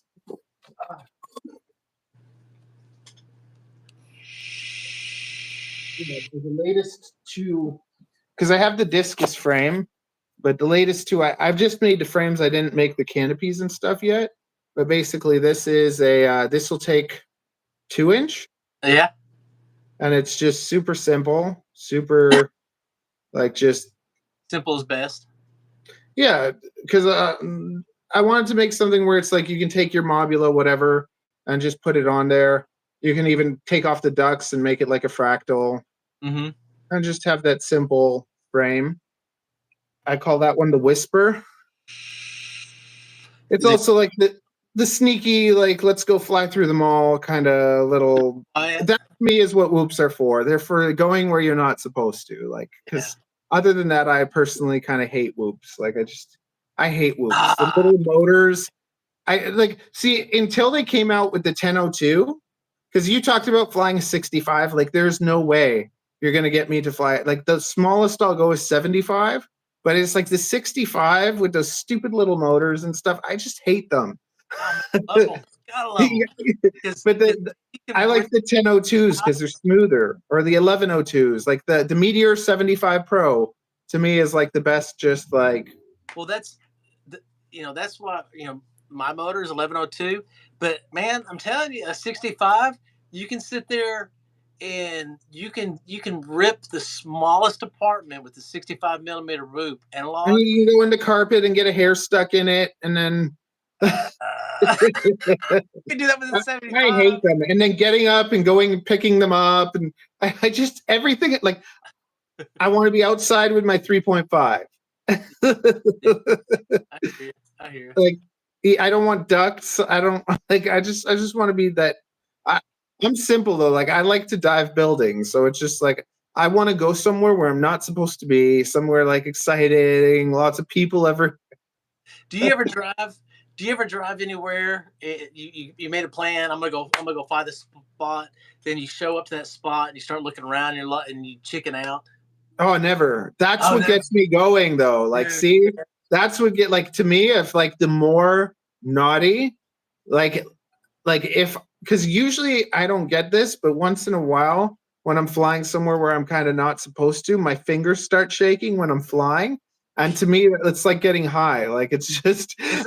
Is that not the craziest thing about FPV is even to me so far, it doesn't matter how many years you're in it, you're still going to find times where your heart is pumping, your adrenaline is pumping, you're shaking, you're just amped because you're like, oh, don't crash. Or over the water, when you go over the water, like it's like.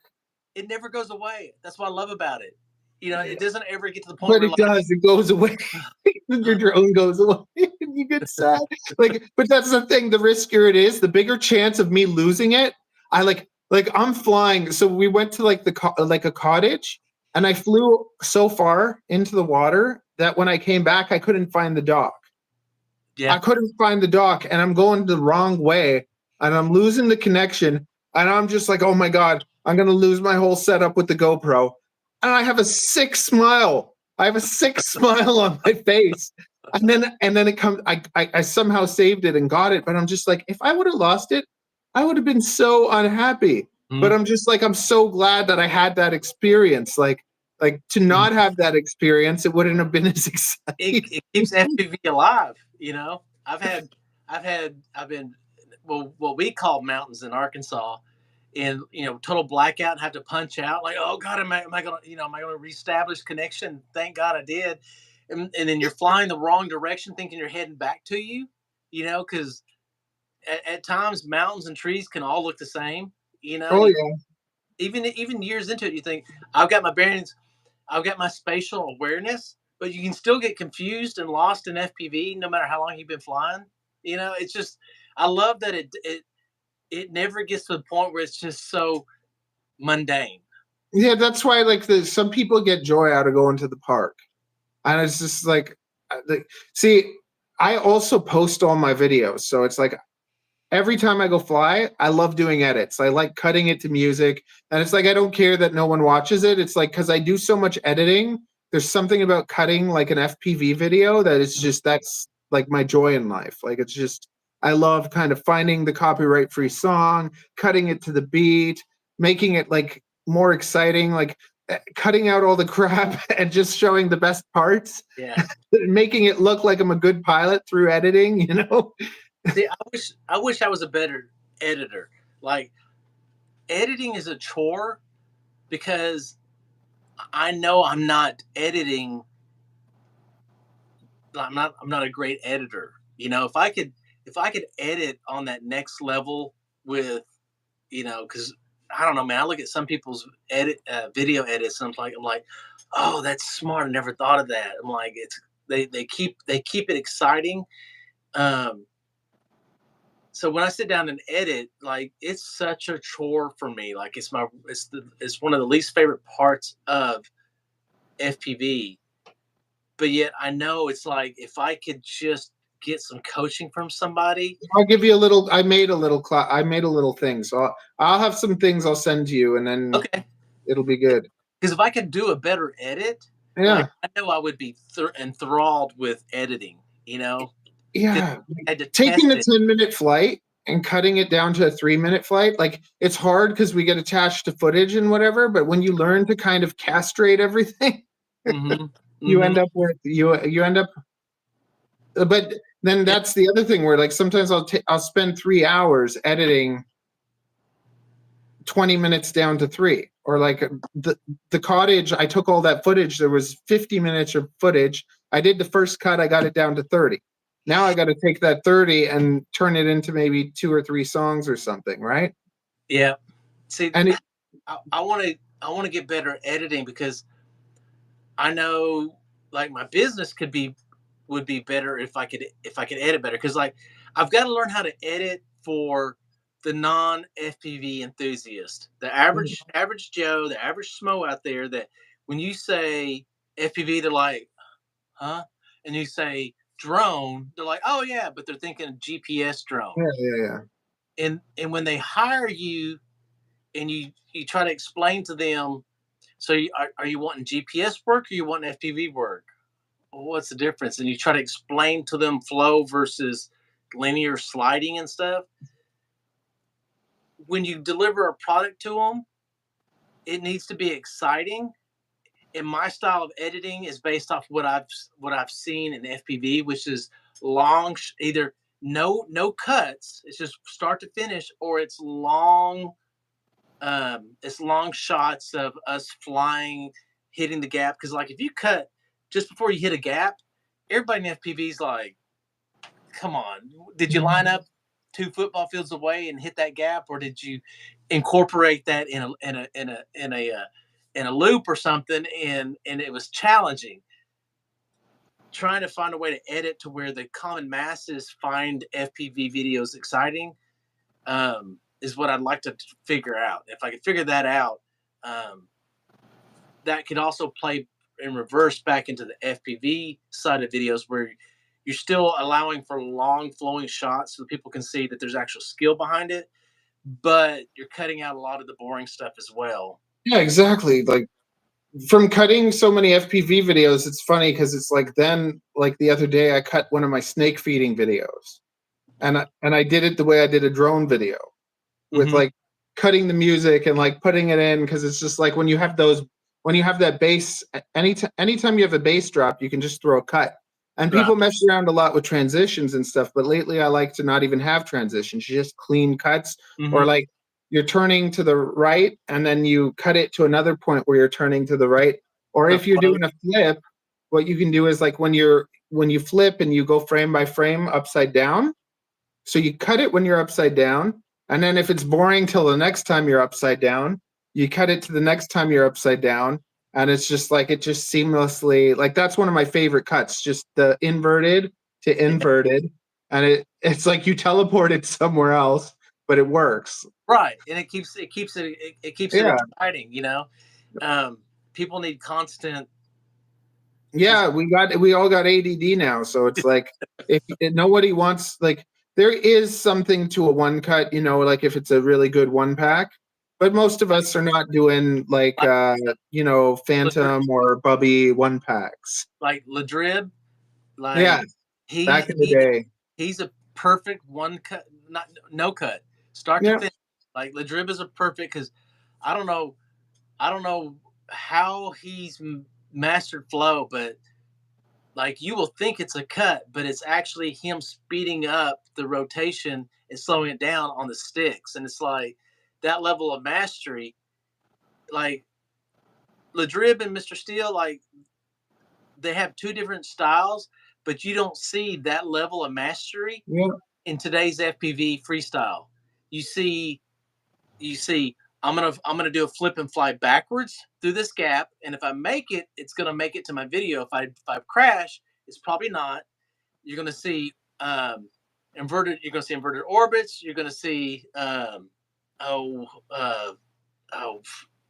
shit. What's the one? Anyway, you're gonna see trippy spins, right? So like today's pilots, I'm not dogging anybody. I'm saying the style has changed, where now it's these set tricks over and over again, versus like with Mr. Steel. I don't like watching his flying. Yeah. But if you watch his flying, it's precision, timing. Precision of a 5-inch in tight spaces. Nobody does that anymore.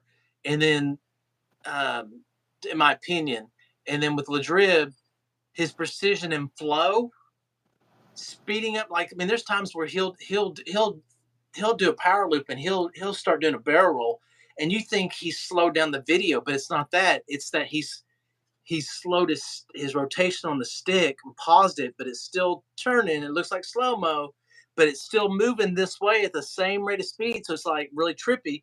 And then he matches the original rotation again. And there's not a whole lot of people that in today's time that have that. That can have that much of accuracy. A lot of today's FPV has switched to. Well, lots of people are cinematic now. And anyone can be cinematic because of the equipment and everything. But it's not as we don't have. There's Phoenix. Have you seen Phoenix or Phoenix or whatever, the Spanish guy? He's sick. I like watching him because it's like you can learn you can learn a lot from freestyle. Like when you see someone doing cool stuff, you can actually like it can transfer to your mind, and that's one of my favorite things too. When you get someone into FPV, and it's like you don't understand this, but once you understand it, you can actually watch in slow motion the videos and be like, how did he did this thing where like he shoots the drone out of a window like this, turns it around, and then pulls it back through the window. And I watched that thing like so many times. Like, okay, so he went like because you don't really think about like pulling yourself because you can pull yourself with throttle, but then you can push yourself back with that way with pitch, Mm-hmm. right? So like so pulling forward and then pitching kind of backwards to make yourself like you're not actually like moving backwards like you are, but you're not like you know like a pull versus a push. Yeah. So it's so you can pull yourself and then push yourself, and it's like mind-boggling some of the things that some of them can do. He's so blessed to have that spot to fly. That It's spot, gone now. huh? The whole place, it's gone now. Oh no. But That's wherever he goes, like and watching his journey, like you can literally watch like his old videos to see like how he got like slowly better and better. And he's on analog. you know he cried over that. You know he cried. Because like in Arkansas, there's no bandos. We No. have no bandos. We have no abandoned buildings. Um, the few abandoned buildings we have, they're locked down because the city, the city, it's just a big town, and so it doesn't. Our dilapidated buildings don't get lost. They just get locked down, and then very quickly they get resold and refurbished into something else. And then if you do find something that's been abandoned for a while, it's 4 hours away, off in some little podunk town out in the woods that it's a sheer journey to get to.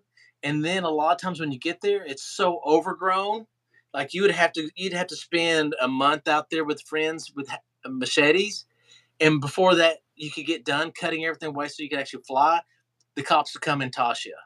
So Well, like see, bandos in Arkansas. In Arkansas, we have parks and trees, and we have some modest mountains, the Ozarks, which are I 3 hours. love that show. Huh? Did you watch Oh, that show? oh yeah, it's a great Yeah. show. Great show. Great Yeah, show. well, here there's people everywhere. Like I'm in Toronto. Like in Toronto, there like so the crazy like in Toronto, everything is Class C, so you can't fly a 5 inch anywhere. Wow. So I don't fly like I've only ever flown like I have like I like a 3.5 more than a 5 anyways Hmm. because I just feel like it's faster. I think that people like from back in the day, from Ladrib and all them, like they all got used to flying 5 inches. So it's like that weight and everything they were used to. But if you never flew and dealt with that weight and everything, and all you flew was like 3 inches, when you switch to the five's actually slower. It doesn't turn as fast. Right. Like it's faster into straight, but we are actually faster. Okay, there you are. So there's every size quad I like. There's not because they all have a little bit of different, and they all have Except for 65s, because who likes flying for 2 minutes with the little stupid things with that? There's no 3 minutes. 3 minutes. Um, I can at full speed. I can bank a corner around my couch in a 65 that you can't do in a 75, an 85, or anything else. Um, they'll- so in Arkansas or in Central Arkansas, like we've got an airport right by all the what we would call our skyscrapers and stuff like that. But the beautiful thing about Arkansas being so underdeveloped, what have you, is like nobody here knows anything about drone laws or anything. Case example. So we have freedom. So case example, the Clinton Presidential Library, federal property, all that good stuff. Up until recently, you couldn't fly there. If you went on land tack or whatever, you couldn't Lance or what have you, you couldn't fly there. But I would go out there on Thanksgiving because my favorite thing is Thanksgiving, Christmas. Everybody's at home. 4 a.m. I'm up. I'm making a cup of coffee. I've charged everything. 5:30. I'm leaving my house. 6 a.m. I'm downtown Little Rock. I'm at the Clinton Library or whatever because nobody's around. Avery, coffee, please. Thank you. So You I'll go mentioned there and I'll fly. And I had a cop pull up on me, and I see him in the goggles, flying around. So I come in and land because I'm thinking he's going to shoot me out. And we end up having an hour and a half long conversation. And he's like, yeah, we just got a drone at the police force. Like, what is this? I haven't seen this. And I explain to him, and I'm like, I show him the goggles and like, put it on. So like, see the picture, and I'm holding the drone, like hour and a half. And he's like, all right, have a good day. And I'm like, you too, officer, be safe out there. Like, even the police force don't get the laws and regulations with these days.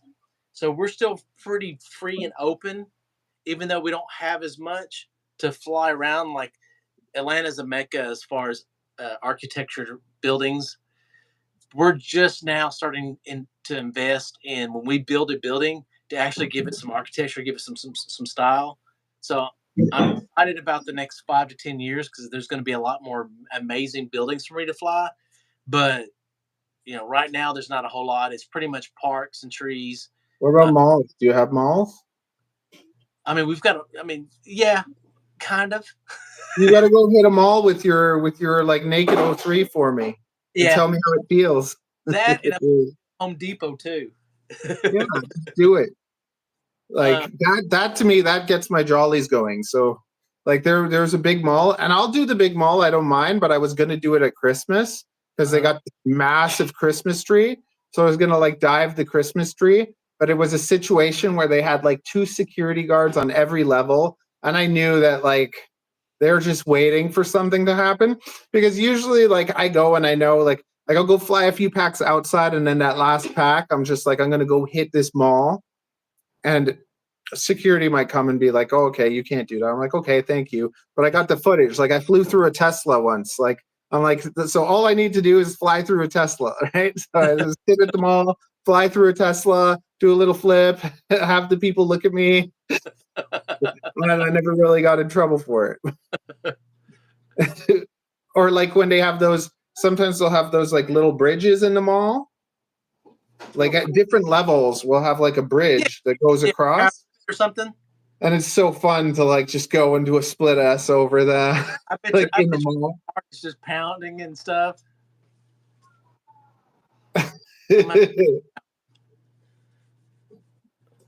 want to build me one just for that, because the one I have, I baby it because I use it for work. So I'm going to build me one just for that. Well, you use your Vistas, right? Like, I guess, but man, I'm so addicted to the best video possible. And then of course, the recording. If you're gonna do something like that, you definitely want to show it. Yeah, like see, like for me, for that stuff, I'm using something like this.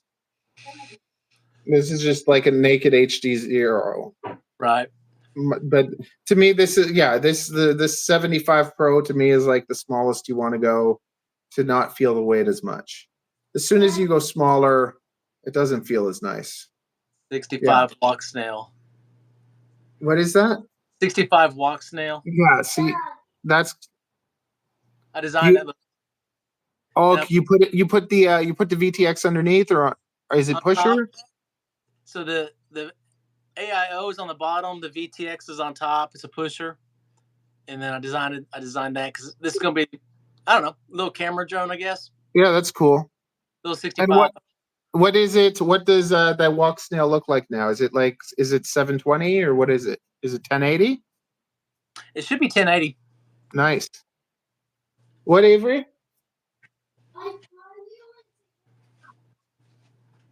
What the creamer or what?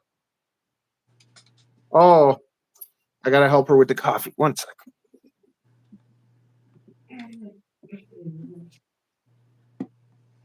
Okay. I've never had my lights burn out before. Oh, we've been on here for 2 hours. Crazy. I figured my first live stream would take this much time. Seemed like we just started. You saying you gotta go? What? What are you saying? I'll just my my lights died, and I've never had them die on a video before. And I was just commenting like, "Oh, we've been on here talking for 2 hours. Crazy that my first live stream has been this long, and no dead space or anything, just flowing." Well, there you go. You got a brother now. Yeah, An FPV brother. I love all the Americans. Like the Canadians. It's funny because it's like I'm selling my drones to all the Americans too. Like with the Canadians, it's just like the Canadian market. There's maybe like I don't know. There's like 30 of us. It feels like, yeah, and it feels weird. it's different. Yeah, it feels weird. Even when I've purchased from stores, like I've had them say like, "You're my best customer." I'm like, I really hadn't bought a whole lot from you, you know. It feels like it's a smaller group of people, Oh yeah. but it also feels like it's a little bit more expensive to be in the hobby in Canada than it is Oh, in. in Canada, it's expensive. Also, there's like, I feel like Americans are more wild, which is like that's my kind of thing. Like it's like, hey, let's go do this. Oh, that sounds fun. We're gonna go do it. Whereas like Canadians is like Reserved or concerned about other people. yeah, it's like okay. So for instance, I was in a competitive card game thing, and I'm just like, so there's all these guys, and they're all these like nerds, and they're playing these card games, and okay, everyone, do you want to take a lunch break or play through? Like, are we going to take an hour to waste for lunch, or are we just going to keep playing and finish this like 4-hour tournament? Or are we going to turn into 5 hour and do lunch? And nobody wants to say, because they're all too bloody polite, let's play through. Everyone wants to play through. And then one idiot, yeah, lunch sounds great. And everyone just like takes it because it's like they're too polite. And I'm the a-hole that's like, no, like, come on, we want to play, let's play through, right? Or for instance, like it's all guys, just like kind of FPV, it's mostly dudes. So it's like one tournament we go to, there's a woman, and I'm just like, hey, a woman, congratulations. Like I'm just being friendly. I'm not being creepy or anything. A couple of the guys come take me aside and they're just like, you made her feel uncomfortable, blah, blah, blah, blah, blah. And it's just like, then she could have told me. Yeah. Like, imagine you go to a cooking class with 50 women and they're like, hey, good job. It's just a nice thing. Like I wasn't being creepy or nothing. Like, but it's just, we're like these like suppressed. Like I feel like Canadians are like, well, nobody. Every Canadian I've met has always been very polite and kind, and I think that's an amazing trait. I do think Americans are a little bit more from the hip and a little bit more, spontaneous or what have you. But I also admire that about Canadians because it's like it's nice. A polite culture is good. But I find Americans to be more polite, like in service too. Like if you come to here and you go to like a high-end shop, everyone looks at you like you're a piece of crap. And it's just like you work in a retail store. And you go to American place, like I've been to Mall of America. First of all, I'm like, you guys hire people younger. So because like I'm used to like, okay, so they can't, the girls aren't working here till they're like 18, right? Oh, They're wow. like, they're like 16 or something, but in America it's like 14 or something. And I'm just like, wait a sec, they don't look like they're of age or anything. I'm like, they're children, right? and just the way they're, oh, hi there, how are you? Is there any way I can help you? Like it's just like Irish friend, um, born raised in Ireland, Ken and Crazy Rob, and Crazy Rob was a nurse. And when I was talking to Ken and Rob, I was asking me like, what's different about America? Like, what shocked you? What surprised you? What like? And Ken was in his Irish accent. And he's like, it's just so polite here. He's like, I'm in a retail store, clothes, and so you got all the racks, the round racks with clothes, whatever. And he goes, I passed behind a lady, and or no, she passed behind him. He goes, she didn't touch me. It wasn't tight. She just walked behind me, and when she walked behind me, she goes, "Oh, excuse me." He goes, "I thought she farted or something." He goes, "You're just so polite. You don't." He goes, "We don't do that in Ireland." There they call each other the C word, like in Ireland and England, like, Right. but I love kind of that more like cold. I like the cold European kind of like, because it's just there's the two sides kind of with me, where the Spanish is kind of like they all act like they love you, like you're best friends, but then they're all talking crap. Like there's all this gossip and stuff, but then with like Germans or Europeans, it's more like okay, so doing fashion, right? Doing fashion, like here, it's super inclusive, right? So Uh-huh. it's like you could never tell kind of someone they're unattractive. You can't tell someone they're fat or anything. You know what I mean?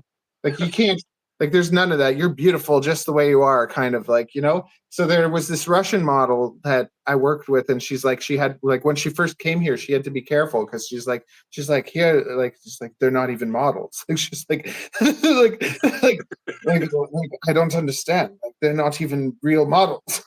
They're like because you compare like the European way. But I was just like, we just have it too good. Like we have nothing else to complain about. We have to like complain about stuff. Whereas like in those more European things, like it would just be like they have no problem telling you like, oh, you are not a model. You are not a model. Like, you're Do, not even a model. Like go run. do many speak French in Toronto, or is it Um, mostly English? So that's the other crazy thing. Like anyone comes from another country, they can speak decent English. Here we teach everyone French, but not good enough. Like you just like you get a pass for being able to say like vous avez, nous avons. Like you Only can say A-E-I-O-U. Congratulations, you passed. So none of us can actually speak French, but we all waste our time in school learning like just enough French to not learn anything. Gotcha. So Quebec is where the French speakers are. Yeah, and then if you can't speak French, they're the opposite. Like they look at you like they're pricks, Yeah. like that. They're pricks. But I also like I kind of like that. Like I find it funny. Like I find, but if someone's mean to me, like this morning in my stream, some I think she was Russian. I don't know what she was. She was picking on me. I love that. Like I was just like, it doesn't hurt my feelings. Like I try and like as soon as someone starts being mean to me or starts like trying to start stuff, I try and get as many comments out of them as possible Right. without being mean. Like, Social. Exactly. Exactly. So like on social, um, people being rude and stuff doesn't bother me. Say whatever yeah, you say. I don't care. I'm going to kill you with kindness because to me, it's one, it's the only way to react. But two, they usually they usually hate it when you don't respond to on their level. they want to be angry. But yeah, they want me to get mad. But out and about, if I'm at work, if I'm at a restaurant, if I'm going in a store, whatever, have manners and be polite. And if you don't, that it really bugs me if out in the world, because I'm it doesn't matter what age you are. Every lady, every female is ma'am, whether you're 12 or you're 86. Everybody, every male is a sir. It's just thank you, yes, ma'am. Maybe it's a southern thing. I don't know, but I just believe in politeness and manners. Socially, I try to be the same way, but I don't. I had a guy just the other day trying to get at me about racial issues, and I just go, hey, I hope you have a blessed day. I hope you have a blessed day. See, Yeah, for me, like someone will say something about my shirt, like, hey, put a shirt on. Like, I'm like, it's like, you know what? If you can't control your sexuality, like that's what I'll always do. Like I'll always turn it into something like that, right? Like I won't like I'll put it on them. Like it's just like if you can't control yourself, maybe You need to start watching someone else. Right? If I'm stirring emotions in you, that's on you. It's not Yeah, me. yeah. I I'm can't just help it. like, I'm sexy. That's all there is to it. yeah, exactly. I'll turn it into a joke, right? Or I'll turn it into something that like would really annoy someone. Like, or like I grew up in an area where there was no Asians, and then the Asians all moved in, and they all had big houses. So it was just like the rich Asians and like everyone else. And I really didn't like Asians at first. Like it's just they beat me at the chess club. They drew better than me. And then, anyways, my first girlfriend was Asian, and after that, I loved Asian. I Like love it. I was a white guy hanging out with all the Asians and whatever for a while. I was like one of those, and I forget what the point of that story was. I want to visit. I want to visit like Japan so bad. It's like the number one place on my list to go visit. I just want to go, and I want a month just to go and learn and see and experience. And I want to, because everything I've seen is Americans are, for the Japanese, Americans are loud. You know, they find us a little bit obnoxious because we don't have subway voices and stuff, and we don't understand that things are, you know, as Americans, we need to maybe cater to the culture we're in a little bit more and not be so American. And not that that's we're holding back who we are, but we try to adapt and be what the standard is of wherever you're at. Try and meet that. And I'd like to be one of the few that comes over and they're like, he was a nice American. You know, he was good. He wasn't loud and obnoxious or whatever, you know? And I'll come with you and get in trouble. You tried to dive our building. Those Canadians, though. Oh my goodness. So, okay, what is out of everything you've flown, like, what is the ultimate, like, just perfect setup for you? Oh, dude. I think that's an impossible question. Not for work, just for pure fun, pure just joy, pure outdoor joy. Um,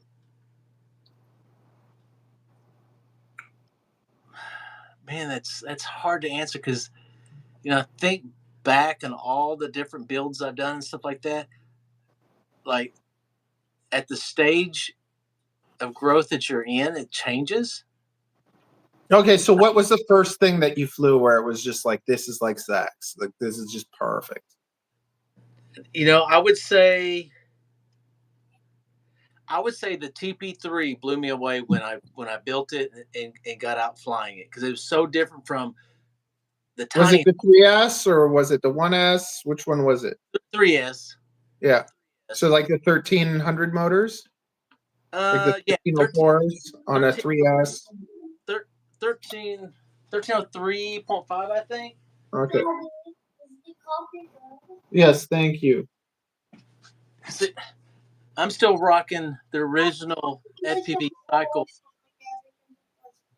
Okay. I'm still rocking the original FPV cycle motors. Yeah. I got 1304s. I've got so many. I still have like two more sets back in Yeah, my. see, there's a company called SpinTech. I don't know if you remember them. Yeah. But SpinTech was making all the racers, these little like racers. So I got these. So this is same setup basically. This is the 3S 1304s. Uh-huh.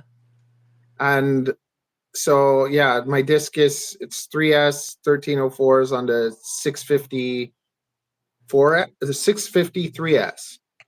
And Gotcha. that's what I'm flying on these on a 3.5. But yeah, so I have these like 1304 motors that like basically when he went out of business, I took all his motors. Gotcha. My favorite motors right now are still FPV cycles 25 millimeters. Man, you put those on a 5-inch to 5.5-inch prop. Yeah. Man, like when I built when I built an AOS, the original AOS 5.5, and threw on the FPV cycle 25 millimeter, it established so much confidence because those motors could handle the weight of a full 5-inch build with full GoPro and everything, and like just the minimal amount of throttle could recover from a power loop. Like, oh, like he knew what he was doing when he designed those motors. Those motors, they're still my favorite. It's still primarily what I fly. It's even on this one here. So this is my 5-inch chase, Mm-hmm. and I'm still gonna rock the 25 millimeter. Who made that? What frame is that? What's the chase? That's the AOS 5. Okay. 5.5. So that's my 5-inch chase, and then. Have you tried the Apex? No, and the reason being is when I look at the videos on building one, I'm like, for me, I'm like, it's totally too complicated, too many parts. Really? Yeah, I'm like, but the AOS has more with the struts and everything, doesn't it? It's super simple. It's 2 screws for the arms. See, because like I don't like the AOS 3.5 because of like it's 50 something grams. See, I don't have one of those. I'm not aware. So like in sub 250, like the AOS, the Tank S, and the Quad Mula, they're all 50 something grams, and I have basically my discus 4 millimeter in T700 is only 53 grams. Oh, that's nice. Yeah. So it's just for me, I can't justify the extra 20 grams. So that's what I usually chase with, 6-inch. Yeah. One of my favorites. See, yeah. I just would that like see the thing that I don't like with all those is I feel like that big middle doesn't have to be so big. I feel like you're carrying a bloody train. That's what I like, because when I'm chasing, I can put 2 1500s on here, and I can get 15-20 minutes of you're flying a bus, a quick bus, a freight train.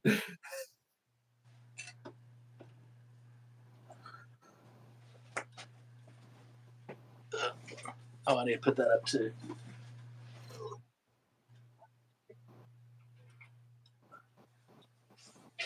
Well, brother, I guess I'm fixing to have to skedaddle. I gotta get the yard skill mode. Yep. I'll show you one other thing, because I made the Whisper, and then this is I still haven't like designed the stuff for it, but that's a 2.5. I'm gonna have to pick some of those up. It only takes the little motors. That's fine. Because I'm like, as soon as you have bigger motors, you might as well stick it on a 3. Right. So these, like, this is they're both tiny. Like this is up to 2-inch, and then this is up to 2.5. And so what's the size motor you gonna put on that? Basically 1002s or 1102s. Basically the 1S or 2S. Like these are meant to be 1S, 2S. Mm-hmm. I'm thinking of using this to kind of like make my daughter like a little trainer. Yeah. Kind of like a Basher, like bigger fractal type of thing. And then this one, I'm planning to do basically 2S, like 1002s, and put a naked GoPro on it. Oh, wow. Yeah. Okay. And I'll be able to get it like, if I can't get this under 100 grams, I'm sure I can get this. I'm pretty sure I can get this though, because this is like lighter than the, let me just see the weight. The weight is on the little one. You gonna do analog? It's 370. Well, you could put an 03 on the other one. Yeah, this is 370 and 680. Okay, cool. So this, you could do the naked 03 on there. Mm-hmm. And for the other one, but yeah, I want to do some sort of where you basically almost have like 2 rails, Like, so it goes up, it holds the camera, and then it's printed at the angle that you can just screw my naked GoPro into it. Very cool. Right? Yeah. It's fun designing stuff. Yeah. Anyways, we're buddies now. So find me on a Facebook or whatever, or send me a link to your Messenger or Facebook on the email. Are you from FPV on Facebook or? I have my Matthew Genzer. It's just my name. Okay. But if you just send me your Facebook profile or whatever in the email, then we'll start messaging each other. I'll send you that like editing video, and you can send me maybe if you have like good Tinkercad education videos or whatever, and we can just be friends now. And then one day, yeah, like eventually I was saying like if I ever get to the point where it's successful and like making money or whatever, I want to start doing like those, like you said, like a trip, you know, like let's go to Tokyo, or like let's go travel around with some FPV people and do some dumb stuff. I really would like to do that, man, especially Japan. I think Japan would be amazing. I just want sashimi there. I heard it's like the best. Yeah, I'm sure it is. I'm sure. Okay. Sure. It was fun. It was even funner than I thought it'd be. Your personality, I feel like today really came out because like it's funny because I've seen your videos and you always come off as more serious and like you have a big bloody smile. You're a happy big boy. Like just be a happy boy. Yeah, that's what's funny about my employees. They think being the boss, like I'm this super corporate dude. And it's like y'all just don't understand, you know. Y'all scared of me, but if y'all was just sit down and talk to me, like I'm pretty laid back and chill, and did a lot of things that you probably shouldn't. So I can relate. Yeah. Anyways, yeah, super fun, and thank you for hanging out. You can take this, clip it as much as you want. Appreciate Have fun. Well, and I'll let you know too. If you post short content at 11 a.m., 8 to 12 seconds. Okay. Try and do that a little bit more consistently. That'll help you grow. And 12 seconds, 11 a.m. Okay. And YouTube is really pushing streaming. So if you stream vertically and you do it like first thing in the morning, I found like around 7 a.m. If you consistently do a few hours like that, so build videos or whatever, like if you're consistently online for a few hours and YouTube sees that you're doing that, they'll start pushing you out a lot more. Okay. Because I play around with all this stuff. So over the year, like different things, the algorithm picks up. That's good tips. I appreciate that. Yeah. And if you ever have any questions or whatever, always feel free. Right. Okay, bro. Appreciate it, brother. Love you. Peace out. See you, buddy. Have a good one. You too.